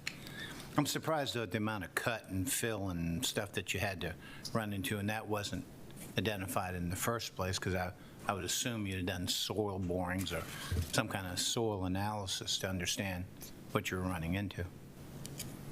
There would have been one for the stormwater management area selected. So it's kind of the iterative process of the planning process. The project was conceived on a planning estimate. We hadn't done any design, hadn't done any real geotechnical work at the site. It was square foot cost, and it was a placeholder to get started. As design developed, you know, the stormwater management was left out of the initial budget, so we had to add that in as a cost as we went along. And then at the completion of the design, moving into bid, we had some additional. So yes, it's not the preferable way. I mean, if we could have done some pre-planning and spent some money up front and identified some of these things, the initial project would have been closer to the mark. Okay. So we need to start being able to do some Take our lessons pre-planning. learned and improve from them. Right. But I'll echo Commissioner Colvin's position, as you guys well know. You know, we don't hit the mark hardly ever on estimating, whether it be the airport problem we have there, that's $3 or $6 million, the FDR problem, which is just keeps to quadruple along the way, the salt dome problem, now we have this problem. It makes no sense to me after this many years of us stating you can't estimate, we still can't even get close to the ballpark. I mean, it just amazes me that we can't. As you said, we don't do pre-planning. We just throw something out there and think, okay, we'll figure it out later, and you guys just keep finding money in the budget. It doesn't make sense.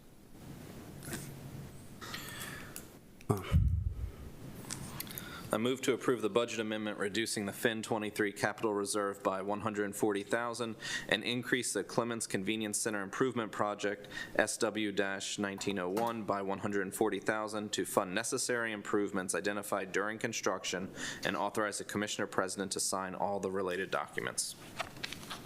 Second. Slight discussion. I use this transfer station on a regular basis. I've noticed that when I go out there, in the middle of the week, there'll be just 1 or 2 people working on the project.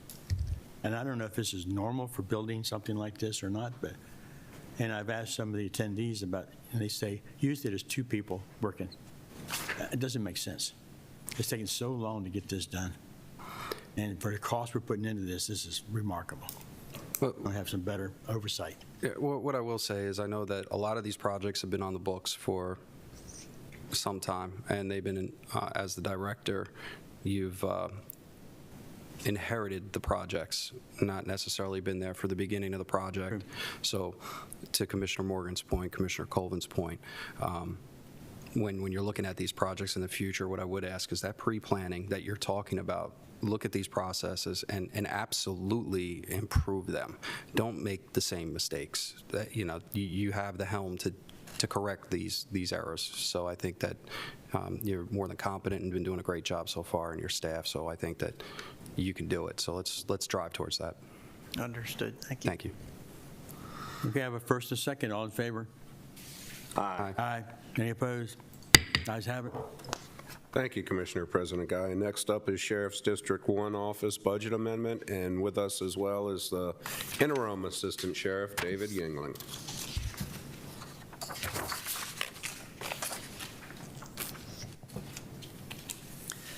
Morning, Commissioners. Good morning. Morning. Okay, Sheriff District Office 1 started as a replanning a space up on the second floor of the old visitor center, and that work has been completed. And during the project, there were other needs identified: force protection for the first floor building, or for the first floor of the building, and that's what this request is for. It's for new work for first floor force protection, and that is coming in at $335,000. We, on the headquarters building, we did a concept plan for architecture and the original layout of the plan, and it came in under budget. So we are transferring money from the headquarters building to District 1 to fund force protection. I have a question, too. So we want to harden District 1. Yes, sir. Well, we took an existing structure, which was the visitor center. It was designed to be a visitor center, and we had the basement in the visitor center. So that's the setting. When the visitor center moved down to Lexington Park, we took over the entire old visitor center, which splits into 3 stories. You had the basement where we had some very limited operations. You had the second floor that was the visitor center that we used free resources. We gummed it together and reinvented it into a quasi-functional district station. And then the third floor, which was primarily attic space. There were some offices up there when it was something else, was just not usable. It didn't have heating, air conditioning. It just wasn't usable. So we developed a 3-phase plan for the District 1 station, which is central to the district-based policing strategy that you hear Sheriff Cameron talked about. You heard a lot during the campaign from all 3 sheriff's candidates who were running. So phase 1 was to put an office for the district lieutenant to occupy it physically in the upstairs. 2 community police officers for the north end. There was an office dedicated to that. Those positions were budgeted. They're not filled at this point in time due to the vacancies that we continue to struggle with, but we have some good signs coming on that in the near future.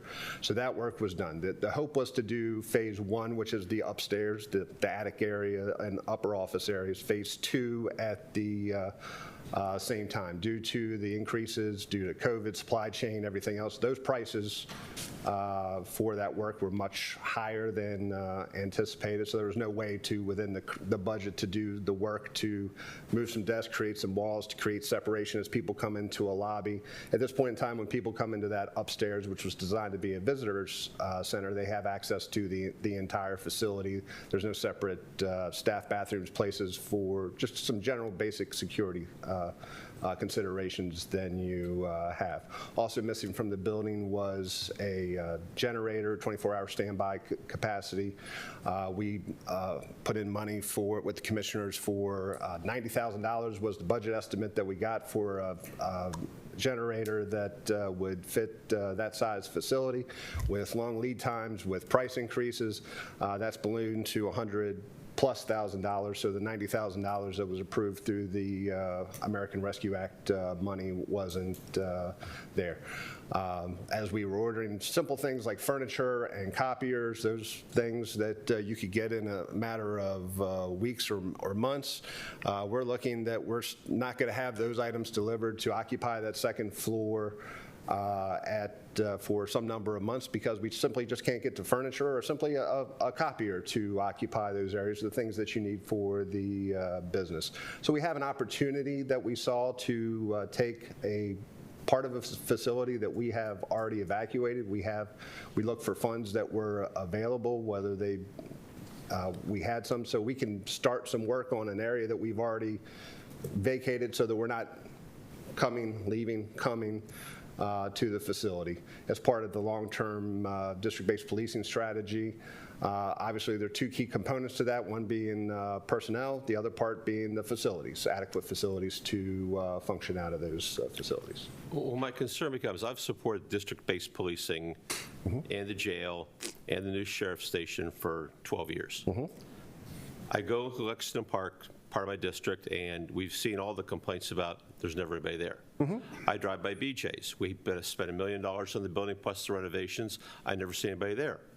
Now we're going to talk about the one up in Charlotte Hall. You're going to have a lieutenant, you said, there, and 2 deputies patrolling the north. Are people going to be there? So are we building buildings and outfitting buildings, and then we're supposed to have moved a bunch of people, I thought, from the office over here out to the one by BJ's. Like I said, I never see anybody there. And I drive through there pretty regularly. They are there, and I can personally attest to that. Well, District 3 currently is occupied by our Criminal Investigations Division, so there are detectives there. If you go out there right now, you'll see police cars at that facility. You see buildings there. District 4, we have staff that are station clerks that are there. Unfortunately, due to the attrition through county government, instead of 10 station clerks, I have 5. And so you have the mandatory 24-hour operations at the sheriff's office. You do have the cops unit that is stationed in Lexington Park. However, my point to you is cops inside of police stations, not necessarily good things. Cops out in the community policing, those are bases of operations to come and go from. Obviously, in the future, in the budget request, depending on Sheriff-elect Hall's priorities, you would likely see some civilian staff members operating out of District 1. But again, you have to have the facilities and the personnel to adequately staff those facilities. So is it a chicken and the egg question? Do you build the building for the officers, or do you have the officers to have the building? Well, the officers are currently working out of the building. They're still occupying the basement. The same lieutenant that's going to be in the upstairs office is working out of the downstairs basement at this point in time. They do come in, and we've run some very critical operations out of our District 1 building as we had it. We had a critically missing person, a gentleman with some dementia, walked off from the Charlotte Hall Veterans Home. We mounted a very extensive operation using that facility as a core part of our facility to go there. When District 1 substantially flooded, and basically Route 6 flooded across there, and that part of St. Mary's County was cut off from the community. Sheriff's Office operations in the northern part of the county were being run out of District 1. I personally was there when the tree fell on the motorist that was driving by. And so those facilities are what this board talks about looking forward to that. And also, this is also an opportunity to do things a little bit cheaper. During the pandemic and during the recent months, as I was trying to rebuild my deck, I bought 6 sticks and it looked like, or 6 pieces of wood, and I spent way too much money on it. I finished the project recently, and I went to Lowe's, and I bought 3 times as much for 1/3 of the money. So I would say that we have an opportunity. Things don't get cheaper as we push them off, and so I'm very cognizant of what you say. But this project will not get cheaper. So if we have an opportunity to use money that we're looking to spend, I would say it'd be a great investment towards that ultimate goal of district-based policing that Sheriff-elect Hall talked about and the other 2 sheriff candidates. I can support using existing money, but I won't be here again in the future when you come in with Sheriff-elect Hall comes in with a huge request for more money. After the last few years, the sheriff's office has been well taken care of. The sheriff's office has worked very good with this board. At times, we've given up things that we needed so that the Board of Ed could balance, and the Sheriff Cameron and this board have had a fantastic relationship. This is just an opportunity to work on a project that has very long lead time items, such as the generator, which provides the true 24-hour capability in emergencies. Fortunately, that station, when we were running North End operations out of that station, had power. We were lucky at that point in time. We would not have been so lucky if that hadn't happened. We wouldn't have been able to run operations out of there. So it's strategic, it's long-term, and it's towards the principles that have been talked about throughout Sheriff Cameron's tenure and throughout the campaign for all 3 sheriff's candidates. And I know this board understands the concept of district-based policing, and will do everything they can to support it. But yeah, to my point, the District 3 station, I definitely know that's been occupied for some time. With that, I mean, Elizabeth worked out of there for years, so they're doing fingerprints and all sorts of other things, forensic, so that's definitely been occupied. And if you do go during the day, you'll see some I do go by the day. But they're in the back. You got to look for the cars in the back. But yeah, either way, to that point. District 4, we have hired additional station clerks, so there are station clerks working again down there, 7 a.m. to 11 p.m. As long as we're able to retain those station clerks, we will continue that. And there is a large presence of police officers coming in and out of District 4. And so I was there 2 days ago myself, signing off an SER, a safety equipment repair order for a citizen who was coming up, and answered a couple questions for somebody. So there are people in and out of those stations, but is there a 24-hour presence in that building? Not yet. So when I guess for me, the question on this one is when will citizens be able to access that building? That requires the hardening. So down at the District 4, there's not an active presence there with a clerk right now. So you go there, you do whatever all the time, to clarify that.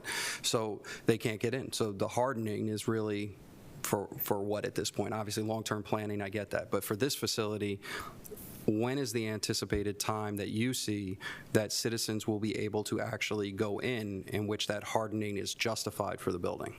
My belief would be that this project would take somewhere in the neighborhood of 18 months with some of the long lead time items. Is that what we talked about, Mr. Whipple? So we've looked at the lead times for the ballistic panels and the doors, and they are coming down now. They're about 8 to 10 weeks, but the generator is still the long lead time item. So earlier we had looked at the generator being about a year out. Oh, pardon me. I'm thinking about going in, but I wasn't also thinking about the exterior doors, because you're probably talking about the exterior doors in this, or are they already done? No, there is hardening on the exterior because of the way that is. That's front and the back, and so no matter how you do that, so there are certain points that would be hardened. As a part of this? As part of this ballistic protection. Okay. So this isn't just that would give the exterior, and I don't want to go too far into security, but that's part of the cost. Okay. Essentially, what you're doing is you're moving a desk so there's a true lobby entry point, controlled access where citizens come in, a small portico so they're not standing out in the rain. Right. And then with hopefully existing staff, we can provide some. I don't know that District 1 in the near term would be staffed 24 hours with a clerk, because I don't know that there's that 3 o'clock in the morning that, hey, I got to get my police report. I would imagine I'm on my way to work and I need to pick up a police report. I'm on my way home. I want to report a identity fraud. That kind of thing would be my anticipated use in the north end versus District 4. I hope in the near future you'll see more of a 24-hour presence there, just because that is the nature of Lexington Park. Well, it just wasn't the 24-hour, but now that you said this includes the other additions, it's not just that portico or that lobby, it's actually the exterior portions to a certain extent.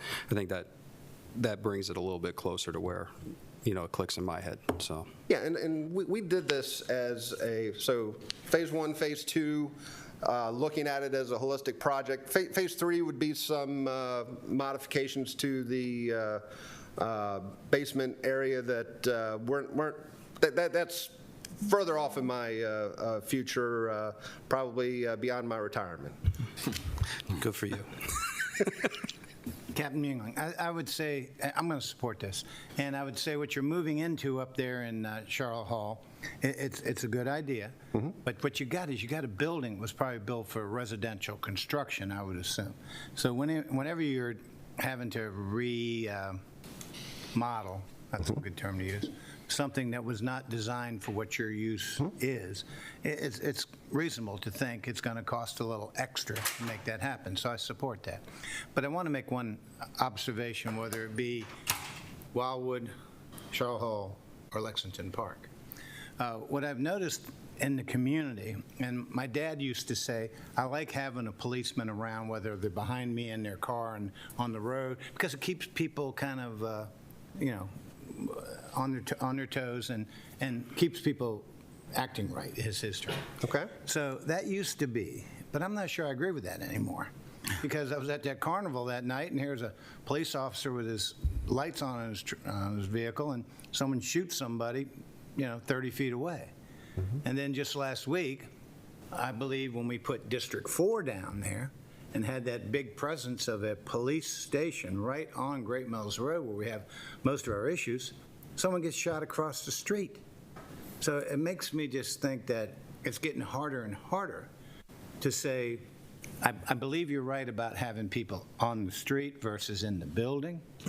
I would hope that maybe police officers are going to these buildings to do their reports. I remember I did a ride-along a couple years back, and the guy was doing his reports in the car and pulled over into one of the parks and said, I'm going to write some reports up. And so maybe that can be used. But my point to you is, this community policing, I think, is a good idea. Having substations is a good idea. And whether it comes out of the police headquarters budget, that's a decision for the next Board of Commissioners, but I'll support you on that, sir. Thank you, sir. I move to approve the budget amendment, decreasing the Sheriff's Headquarters Facility Project and increasing the capital reserve in the amount of $335,000 and authorize Commissioner President to sign all related documents. Second. I have a first and second. All in favor? Aye. Any opposed? Ayes have it. I move to, do you need the second one as well, right? Yes. Okay, I just want to make sure. I move to approve the budget amendment, increasing District 1 Sheriff's Office project and decreasing the capital reserve in the amount of $335,000 to fund the force protection improvements for the current facility and authorize the Commissioner President to sign all the related documents. Second. I have a first and second. All in favor? Aye. Any opposed? Ayes have it. Thank you all very much. Thank you. And last, by the Department of Public Works, is the Airport Terminal Cafe Bird Dog Bistro lease agreement. All right. So this is the proposal or the request to bring food service into the airport terminal. We have a lease agreement with basically Blue Wind. It's called Bird Dog Bistro. And what they're going to do is pay, the rent is $316.25 a month for the first year, and then every time the lease is renewed, the rent increases by $1.50 a square foot up until we get up to market rate. And the only thing we've got is we're putting a little bit more of kitchen equipment into the building before they can start operation. And that's coming out of budgets that we already have in place between Public Works and between Economic Development. When will it be open, just for lunch? I think they were, I don't have all that information. They had times that they were going to be open for breakfast. Morning. Okay. Miss Allison Swint, Deputy Director, is here. She has a lot more information on this than I do. Good morning. So their initial proposal was for Wednesday through Saturday, 10:30 a.m. until 2 p.m. And the intent and hope is that as the business grows, the hours will continue to extend. 10:30 to 2? Correct, yes. So I saw also that the lease will take effect September 1st. When will they open in sense of time? They should be ready to open. We've already provided them access to the terminal for their move-in and their setup so that they can be ready to open September 1. Awesome. Good, awesome, yeah. Good. All right, I move to approve the lease agreement between Bird Dog Bistro and the Commissioners of St. Mary's County to provide food service in the St. Mary's County Regional Airport Terminal and authorize the Commissioner President to sign all related documents. Second. I have a first and second. All in favor? Aye. Any nays? Ayes have it. Thank you. Thank you. Thank you. And the last item is from the Department of Finance with the American Rescue Grant update. Ms. Jeanette Cudmore presenting. I'm back as follow-up from August 2nd.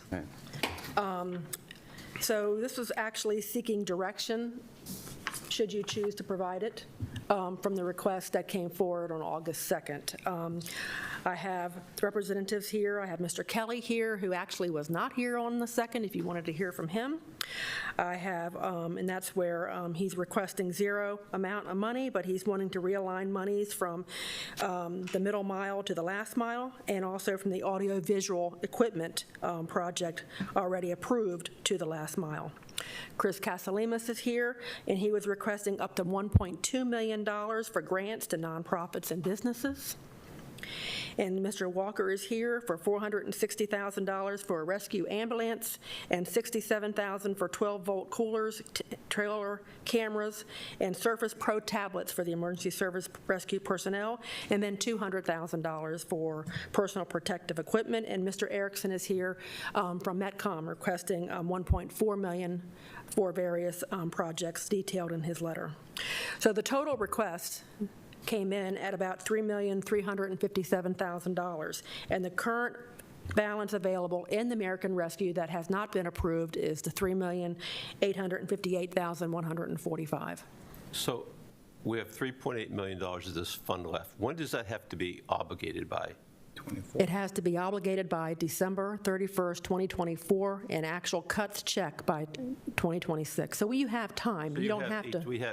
This is August, that's Yeah. 8/12. So you have 16 months to do this. Correct. So there's really no reason, I mean, the board can decide, but we do not have to spend this money right now because we have 16 months to do it. And there may be projects the next board would like to take care of and get moving on that we can't see the future yet. And I understand that, but I disagree with that because this is money that was sent in response to COVID, and it was earmarked with that in mind.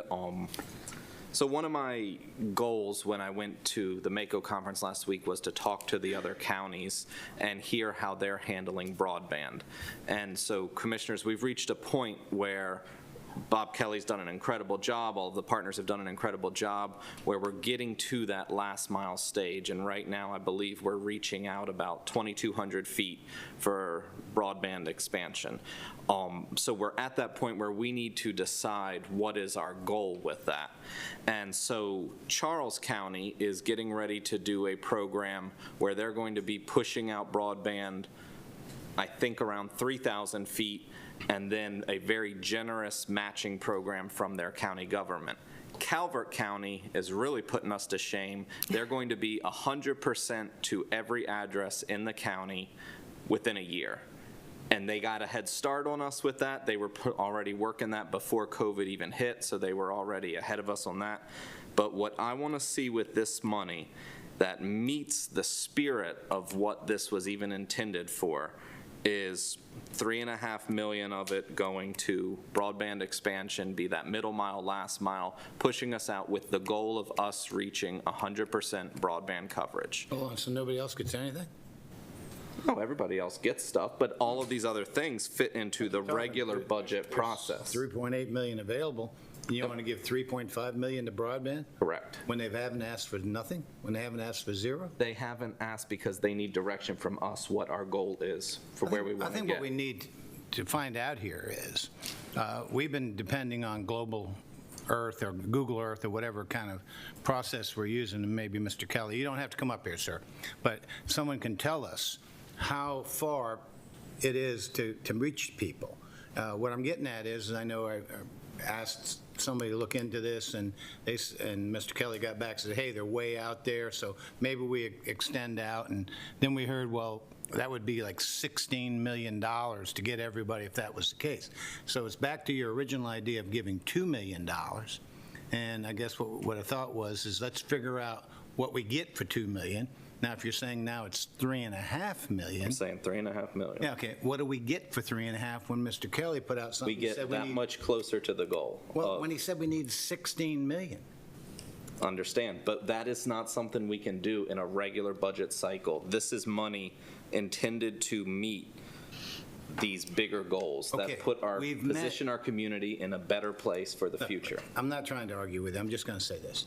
The BOE, we just heard that they're 99% connected. Right now, but that's always a changing number. That's a constantly changing. Well, it sounds like it's a pretty high number that's got a lot of coverage. And I know, Mr. Kelly, I see you come up, thank you, that we're in the high 90s or mid to high 90s for the county connectivity. We are. Is that true? Yes, right now we're at 96%. In the county? In the Again, county. another high number. It is. So to ignore these other requests.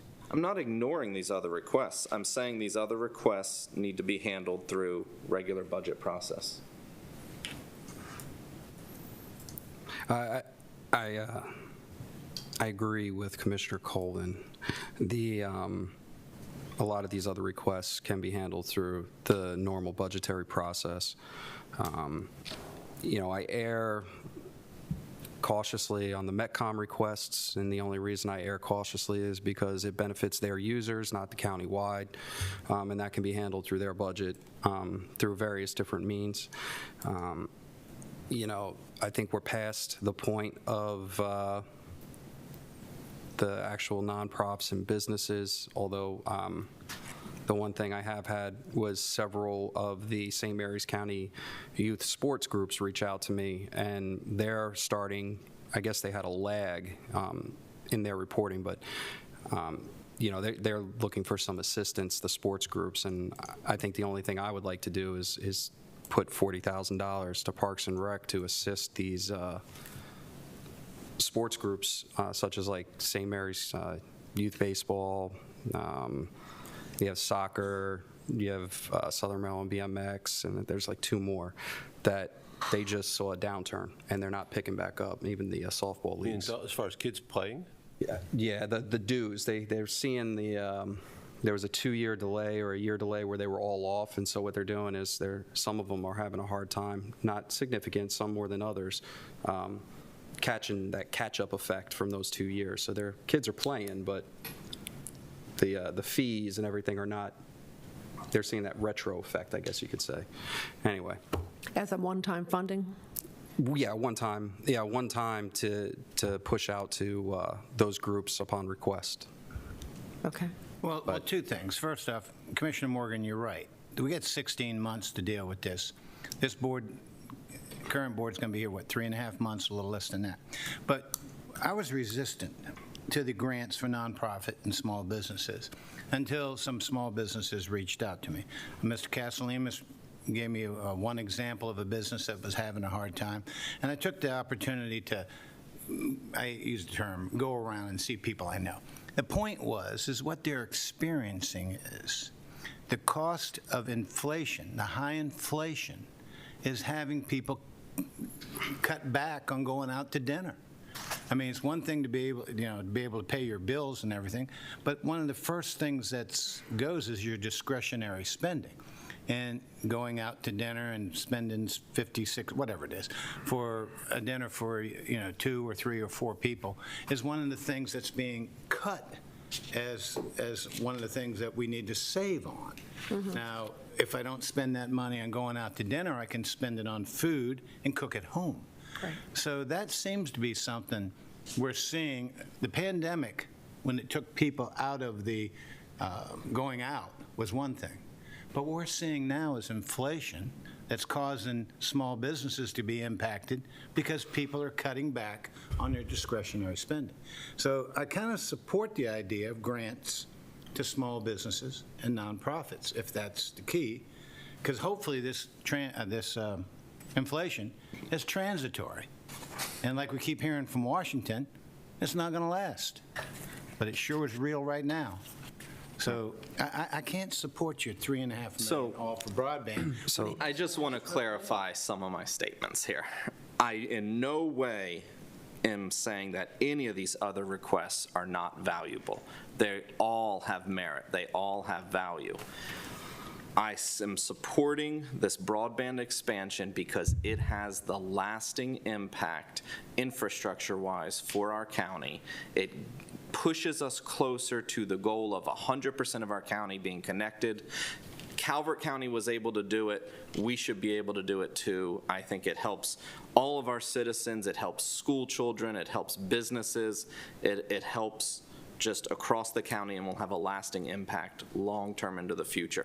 We can't fix inflation. I definitely recognize the problem of it, but I think this is the best use of this money for long-term for the county. Commissioner Coleman, I would say to you, I appreciate your global view on internet to everybody, and I support that. But what absent of the IT director asking for money makes it hard for me to support giving him $3.5 million until maybe he figures out what he needs. So the problem is, Mr. Kelly, we haven't given you clear direction of what the end goal should be. My belief is the end goal should be 100% connectivity for everyone in the county. You've been working off of trying to get as many people connected as possible with the money that we give you, and you've done a great job of that. What would it take to get 100% of the people connected in the county? Well, that's based upon current footages and estimates of those that are not connected right now, which is about 1,342 homes. It's about $16 million. Okay. And so what I would say is the direction from the board has been to connect as many homes as we can, as quickly as we can, with the funding that's available. And I have been cautious and recognizing that there's many hands in the pot, and this is a big job, right? It is. When the state legislature established the Office of Rural Broadband, which is now the Office of Statewide Broadband, the legislation that established that office set forth a goal to connect 98% of Maryland addresses by 2026. I believe we're close. We're close to meeting that goal. That's been a personal goal because that is our partner at the state level, and so we want to support them, and they've supported us. Unfortunately, there are many other counties that are still focused on middle mile. They have large swaths of their communities that do not have infrastructure at all. And so that's where it's my understanding from talking to Mr. Gordon, that's where the next round of funding is going to be allocated. And so we're beyond that. We really don't have that. That's the reason for my request to reallocate the funds from 2022 ARP, which is, I'm going to guess it's around 400,000. About 323 Okay. from the other little small projects. So that that is not a new ask for money, right? So that would be very helpful in letting me address some more of the last mile. The challenge with not asking for those additional funds, Commissioners, has really been recognition that there's a lot of hands in the pot.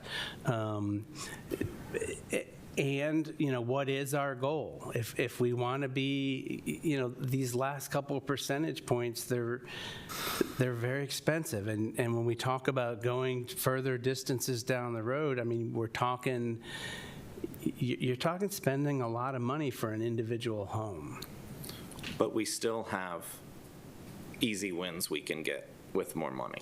Yeah, there's about 855 homes right now that are within, we estimate to be within 2,250 feet that we could, using the model that the state has already approved when they gave us the Broadband for Unserved Students grant, that was the longest distance that they approved with that grant. So staying within that model, there's another 800 or so homes that we could connect.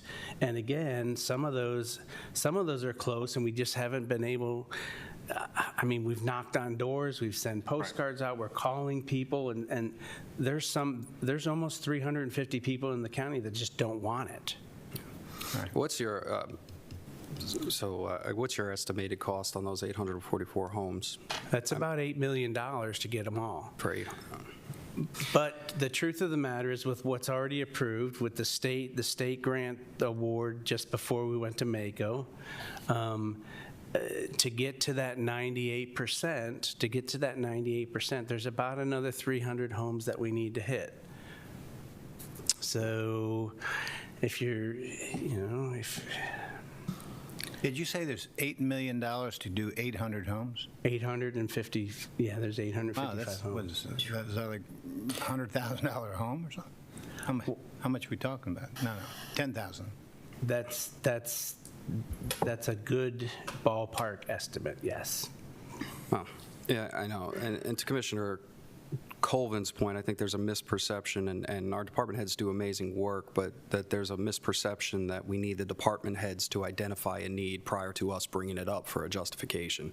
Ultimately, if a commissioner sees a need and wants to bring it up, then as Commissioner Colvin did, I support that. It's about ideas exchanging both ways to see where the need actually fits. And in this one, I'm hearing there is a need. To the point about the nonprofits and businesses, I've read the final rule, and nowhere in there does it say anything about inflation at all. Right. So inflation is totally aside from COVID. The nonprofits and businesses have obtained that. Most counties have moved away from providing those resources, as well as rental assistance and electric assistance, because that time of COVID has passed and all the emergency declarations have also passed. I guess there could be some vague nexus to COVID and inflation, but I don't see how you tie those two together in a justification to the feds.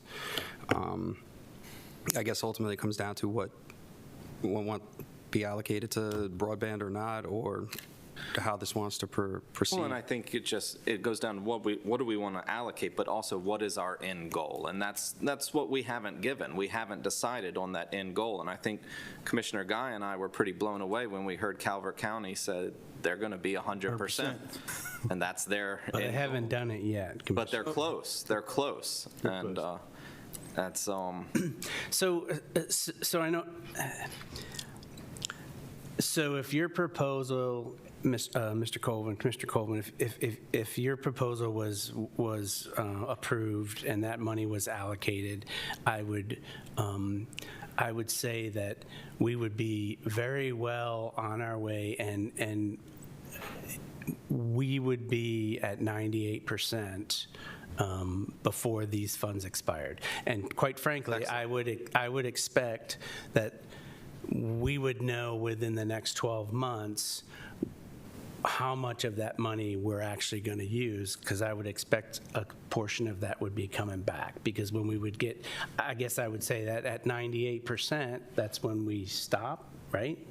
No, I'm not saying stop at 98%, but. Well, if that's the will of the board, and that's kind of the challenge, right?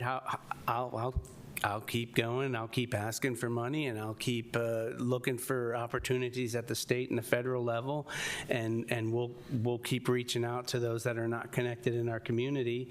Some of the challenges, as you acknowledged, Commissioner Hewitt, was, we are using GIS information, so we are looking at maps for the initial estimates, and the challenge is, it's not until an address has been approved that the vendor goes out and walks it, because there's a cost associated with doing that, and that cost is not chargeable back to these ARP funds.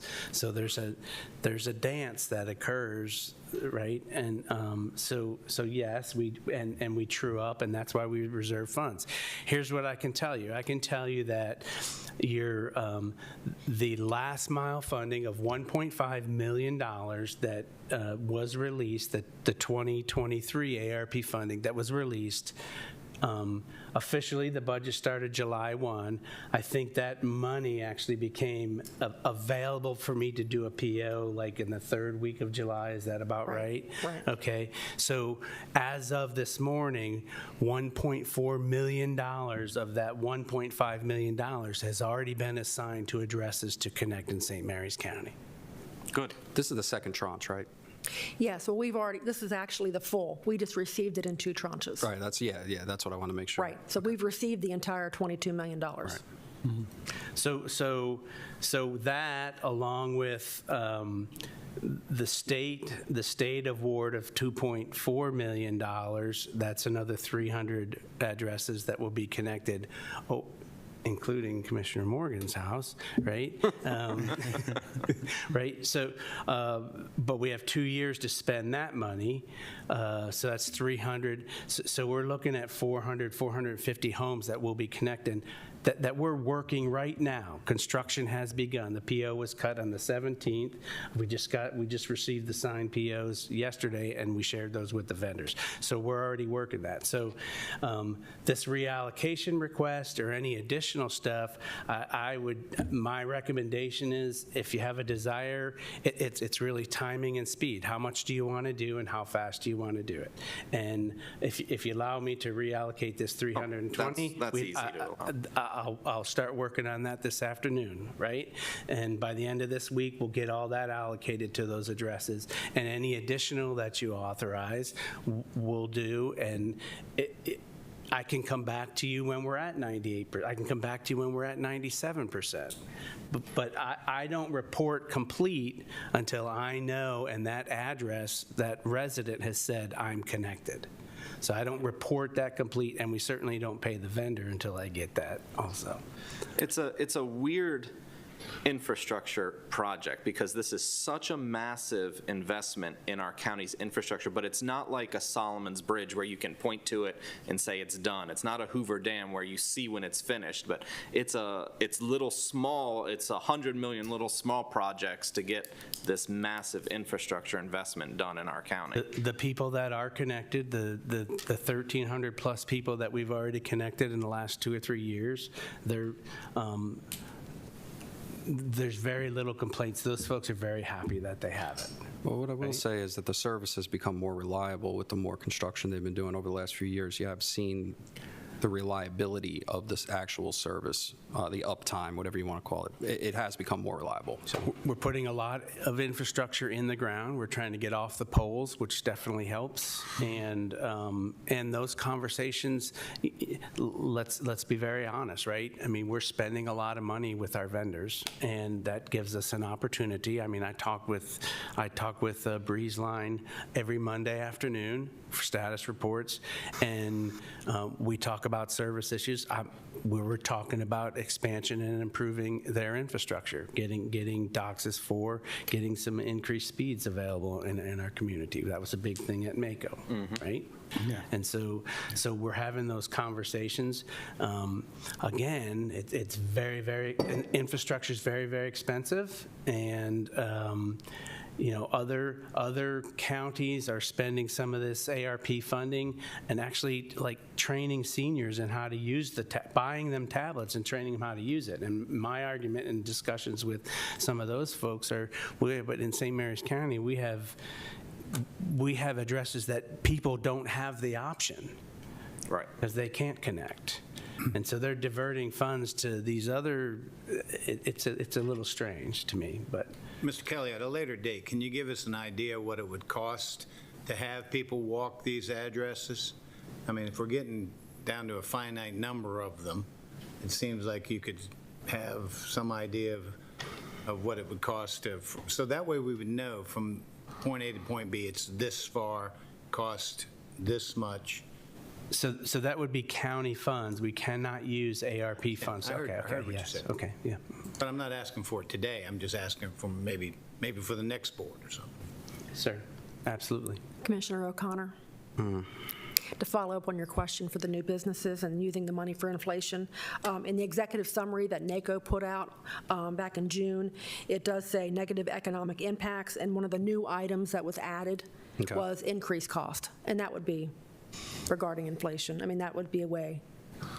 I just wanted to clarify that. That's the vague nexus I was talking about. Yeah. No, that I'm just wanted to clarify that it does include increased cost to a Commissioner business. Guy, I move that we approve the IT realignment that was requested and authorize $3.5 million for broadband expansion out of the ARP funds. I'll second it.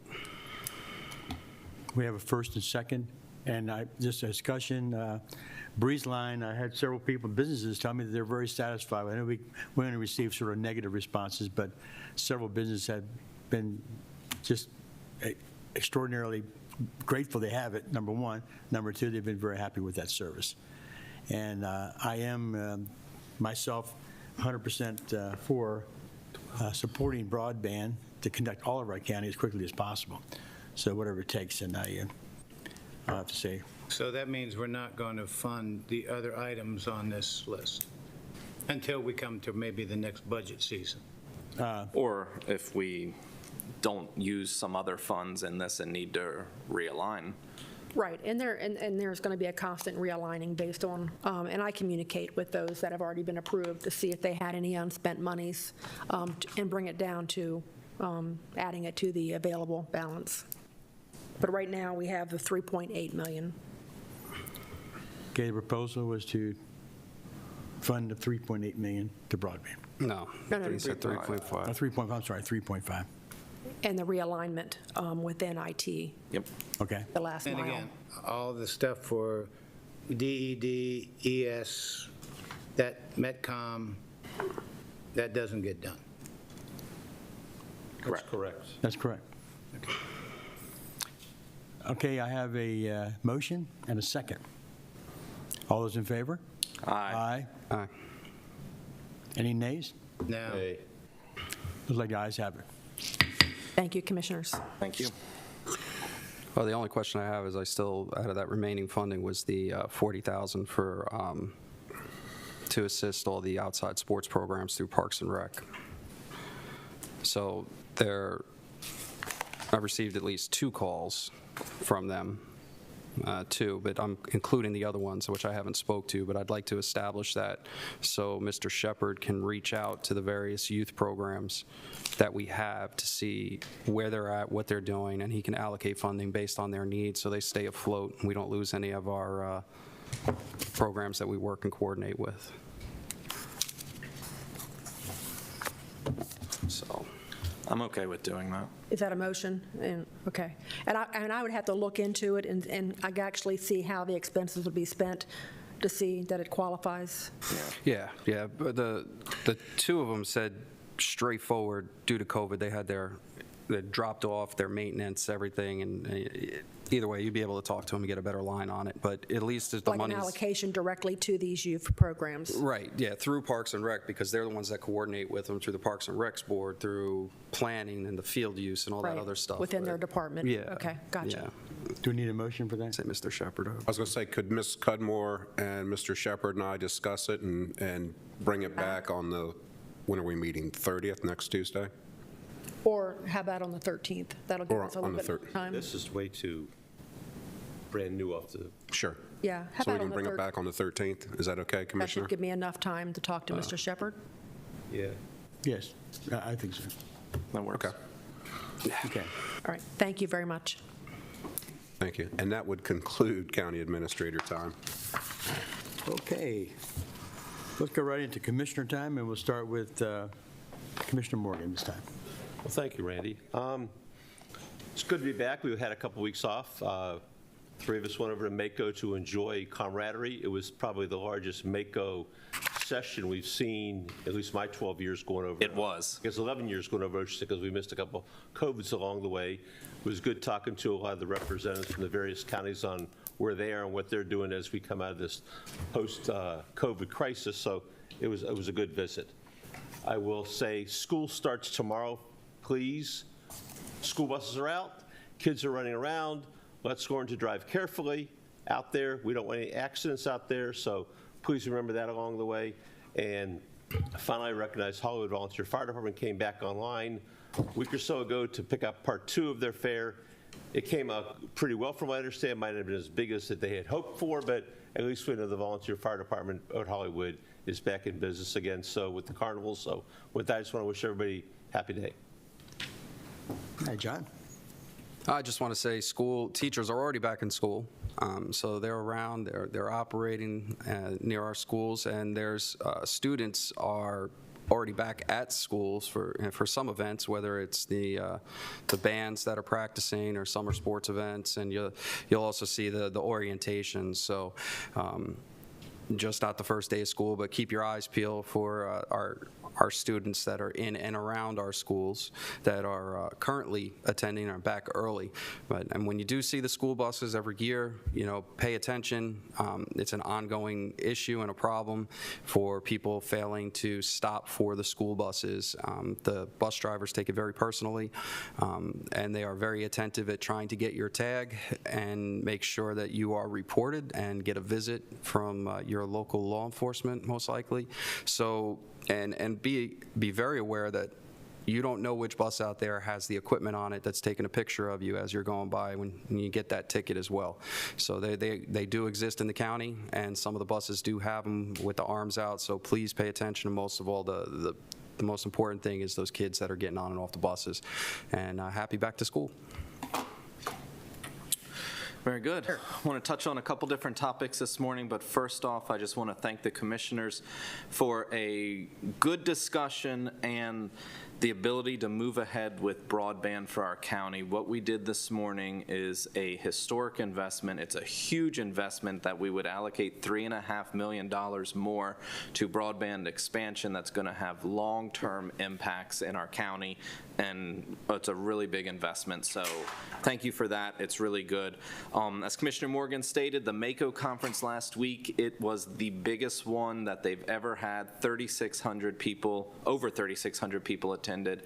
I attended a bunch of sessions on cyber, meetings with different elected officials, looking at the economic outlook. One of the sessions, they referred to our economy as the Jumanji economy because it's just full of surprises. You don't know what's coming around the corner. But a lot of talk about inflation and what's going to happen with that, and it was very interesting and really good. Took away a lot of good stuff from it. Also want to touch on 2 weeks ago we had our Estonian delegation from our sister county in Estonia visit. I want to thank Department of Economic Development and all of our community partners that were involved with that visit. It was a really rapid visit, but we, Commissioner Morgan and I, were able to meet with them twice, and just really great discussion and very interesting, and it's a really good first step in what's hopefully a long and productive partnership between us. Couple important things that are coming up. First off, the Garvey Senior Center has extended hours into the evenings all week long, so I want to thank our Department of Aging and Human Services for making that that possible. It's something that this board has been trying to push for a while, and so it's really good that we're seeing that happening now. Next week, we're having our ribbon cutting on the animal shelter, so we're really excited about that. That's going to be awesome, so come out to that next Tuesday afternoon if you're free. And finally, this Saturday, come down to historic St. Mary's City and see the new Dove when it arrives. It's been a long process, and it's arriving this Saturday, so that's really exciting, and we're looking forward to that. Have a great week. Thank you. Mr. Hewitt. Thank you. This past week, we had a passing in Hollywood that affected a lot of people. Greg Cassoni passed away. Good man, did a lot of work with volunteer fire department and the community, and our thoughts and prayers to his family and those affected by his passing. End of summer's coming up. It's hard to believe it's already the end of August, and Lord knows these good months go by, these warm months go by really fast. Cold months kind of go by a little slower, but it's the way it is. But next week, again, in reference to what Commissioner Colvin said, we'll be cutting the ribbon on the new animal shelter. And anybody who's lived in this county any length of time has known we've had to deal with the animal shelter up there on Route 231 up there, and I call it Hughesville, but it's quite a ways out there. And this is going to be a big benefit to everyone in St. Mary's County who has to have animal issues or animal control issues. And it's something this Board of Commissioners have been able to do without borrowing any money and without raising any taxes. So I look forward to that ribbon cutting next week. And finally, schools. I got 3 granddaughters that went to meet their teachers yesterday or last night or whenever that was done. And I know there's always that apprehension. My oldest, Maddie Rose, she's going into 5th grade. And Maddie's found out last night that she's going to have to change classes. She's going to be in class for so much a day than somewhere else. She was quite apprehensive about it and thinking, wow, you know, that's going to be something new. But like my Yaya told her, it's good. You know, it's going to be good for you because that's what you're getting ready to do in middle school. So again, great that school's starting. Keep an eye out for school buses and plan accordingly. Thank you. Thank you all, Commissioners. I'd like to put a shout out that our MACO conference last week was very beneficial. And like Eric said, it was probably the largest ever. We had a board meeting. I'm on the board of directors on Saturday morning to talk about it and actually expanding some training for the winter conference. So those who are new in elected office, rather than starting on Wednesday morning, it's going to actually be a Tuesday afternoon for anyone who's newly elected. And what this does is MACO provides a background of training, everything from budget, government-run services, whatever. But it takes more than just 3 or 4 hours on a Wednesday morning to do this. Excuse me. So we decided to extend it into Tuesday afternoon. So anyone who is new in government, just got elected, I encourage you to make sure you plan to do that and go up here on Tuesday afternoon, extend it to Wednesday morning. But following up on Eric's talk about I went to the same kind of economic briefing, and unfortunately, it's still going to be a roller coaster for some time as we recover. But one thing good about St. Mary's County, we had statewide the lowest unemployment rate in the state.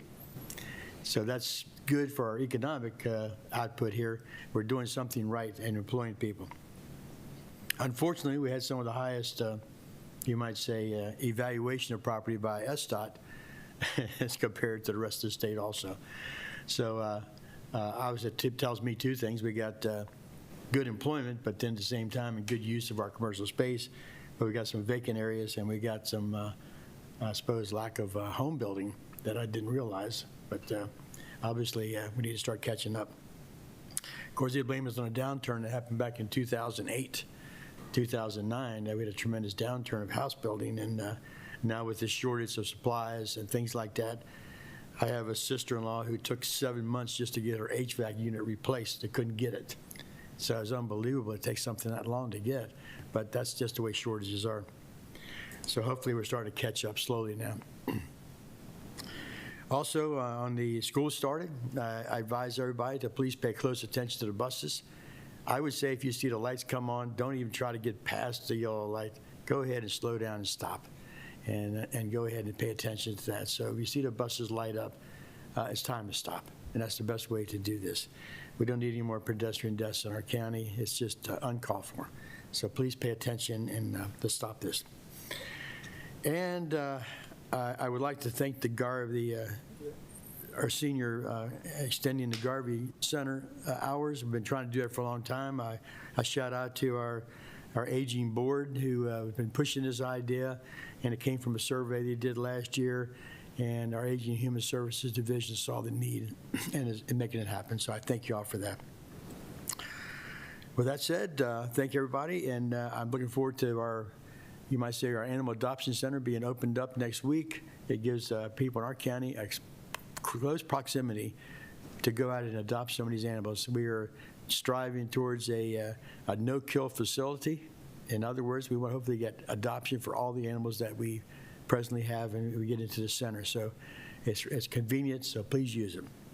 With that said, I need a motion to enter into closed session. Move to enter into closed session to discuss litigation and personnel. Second. I have a first and second. All in favor? Aye. Session closed.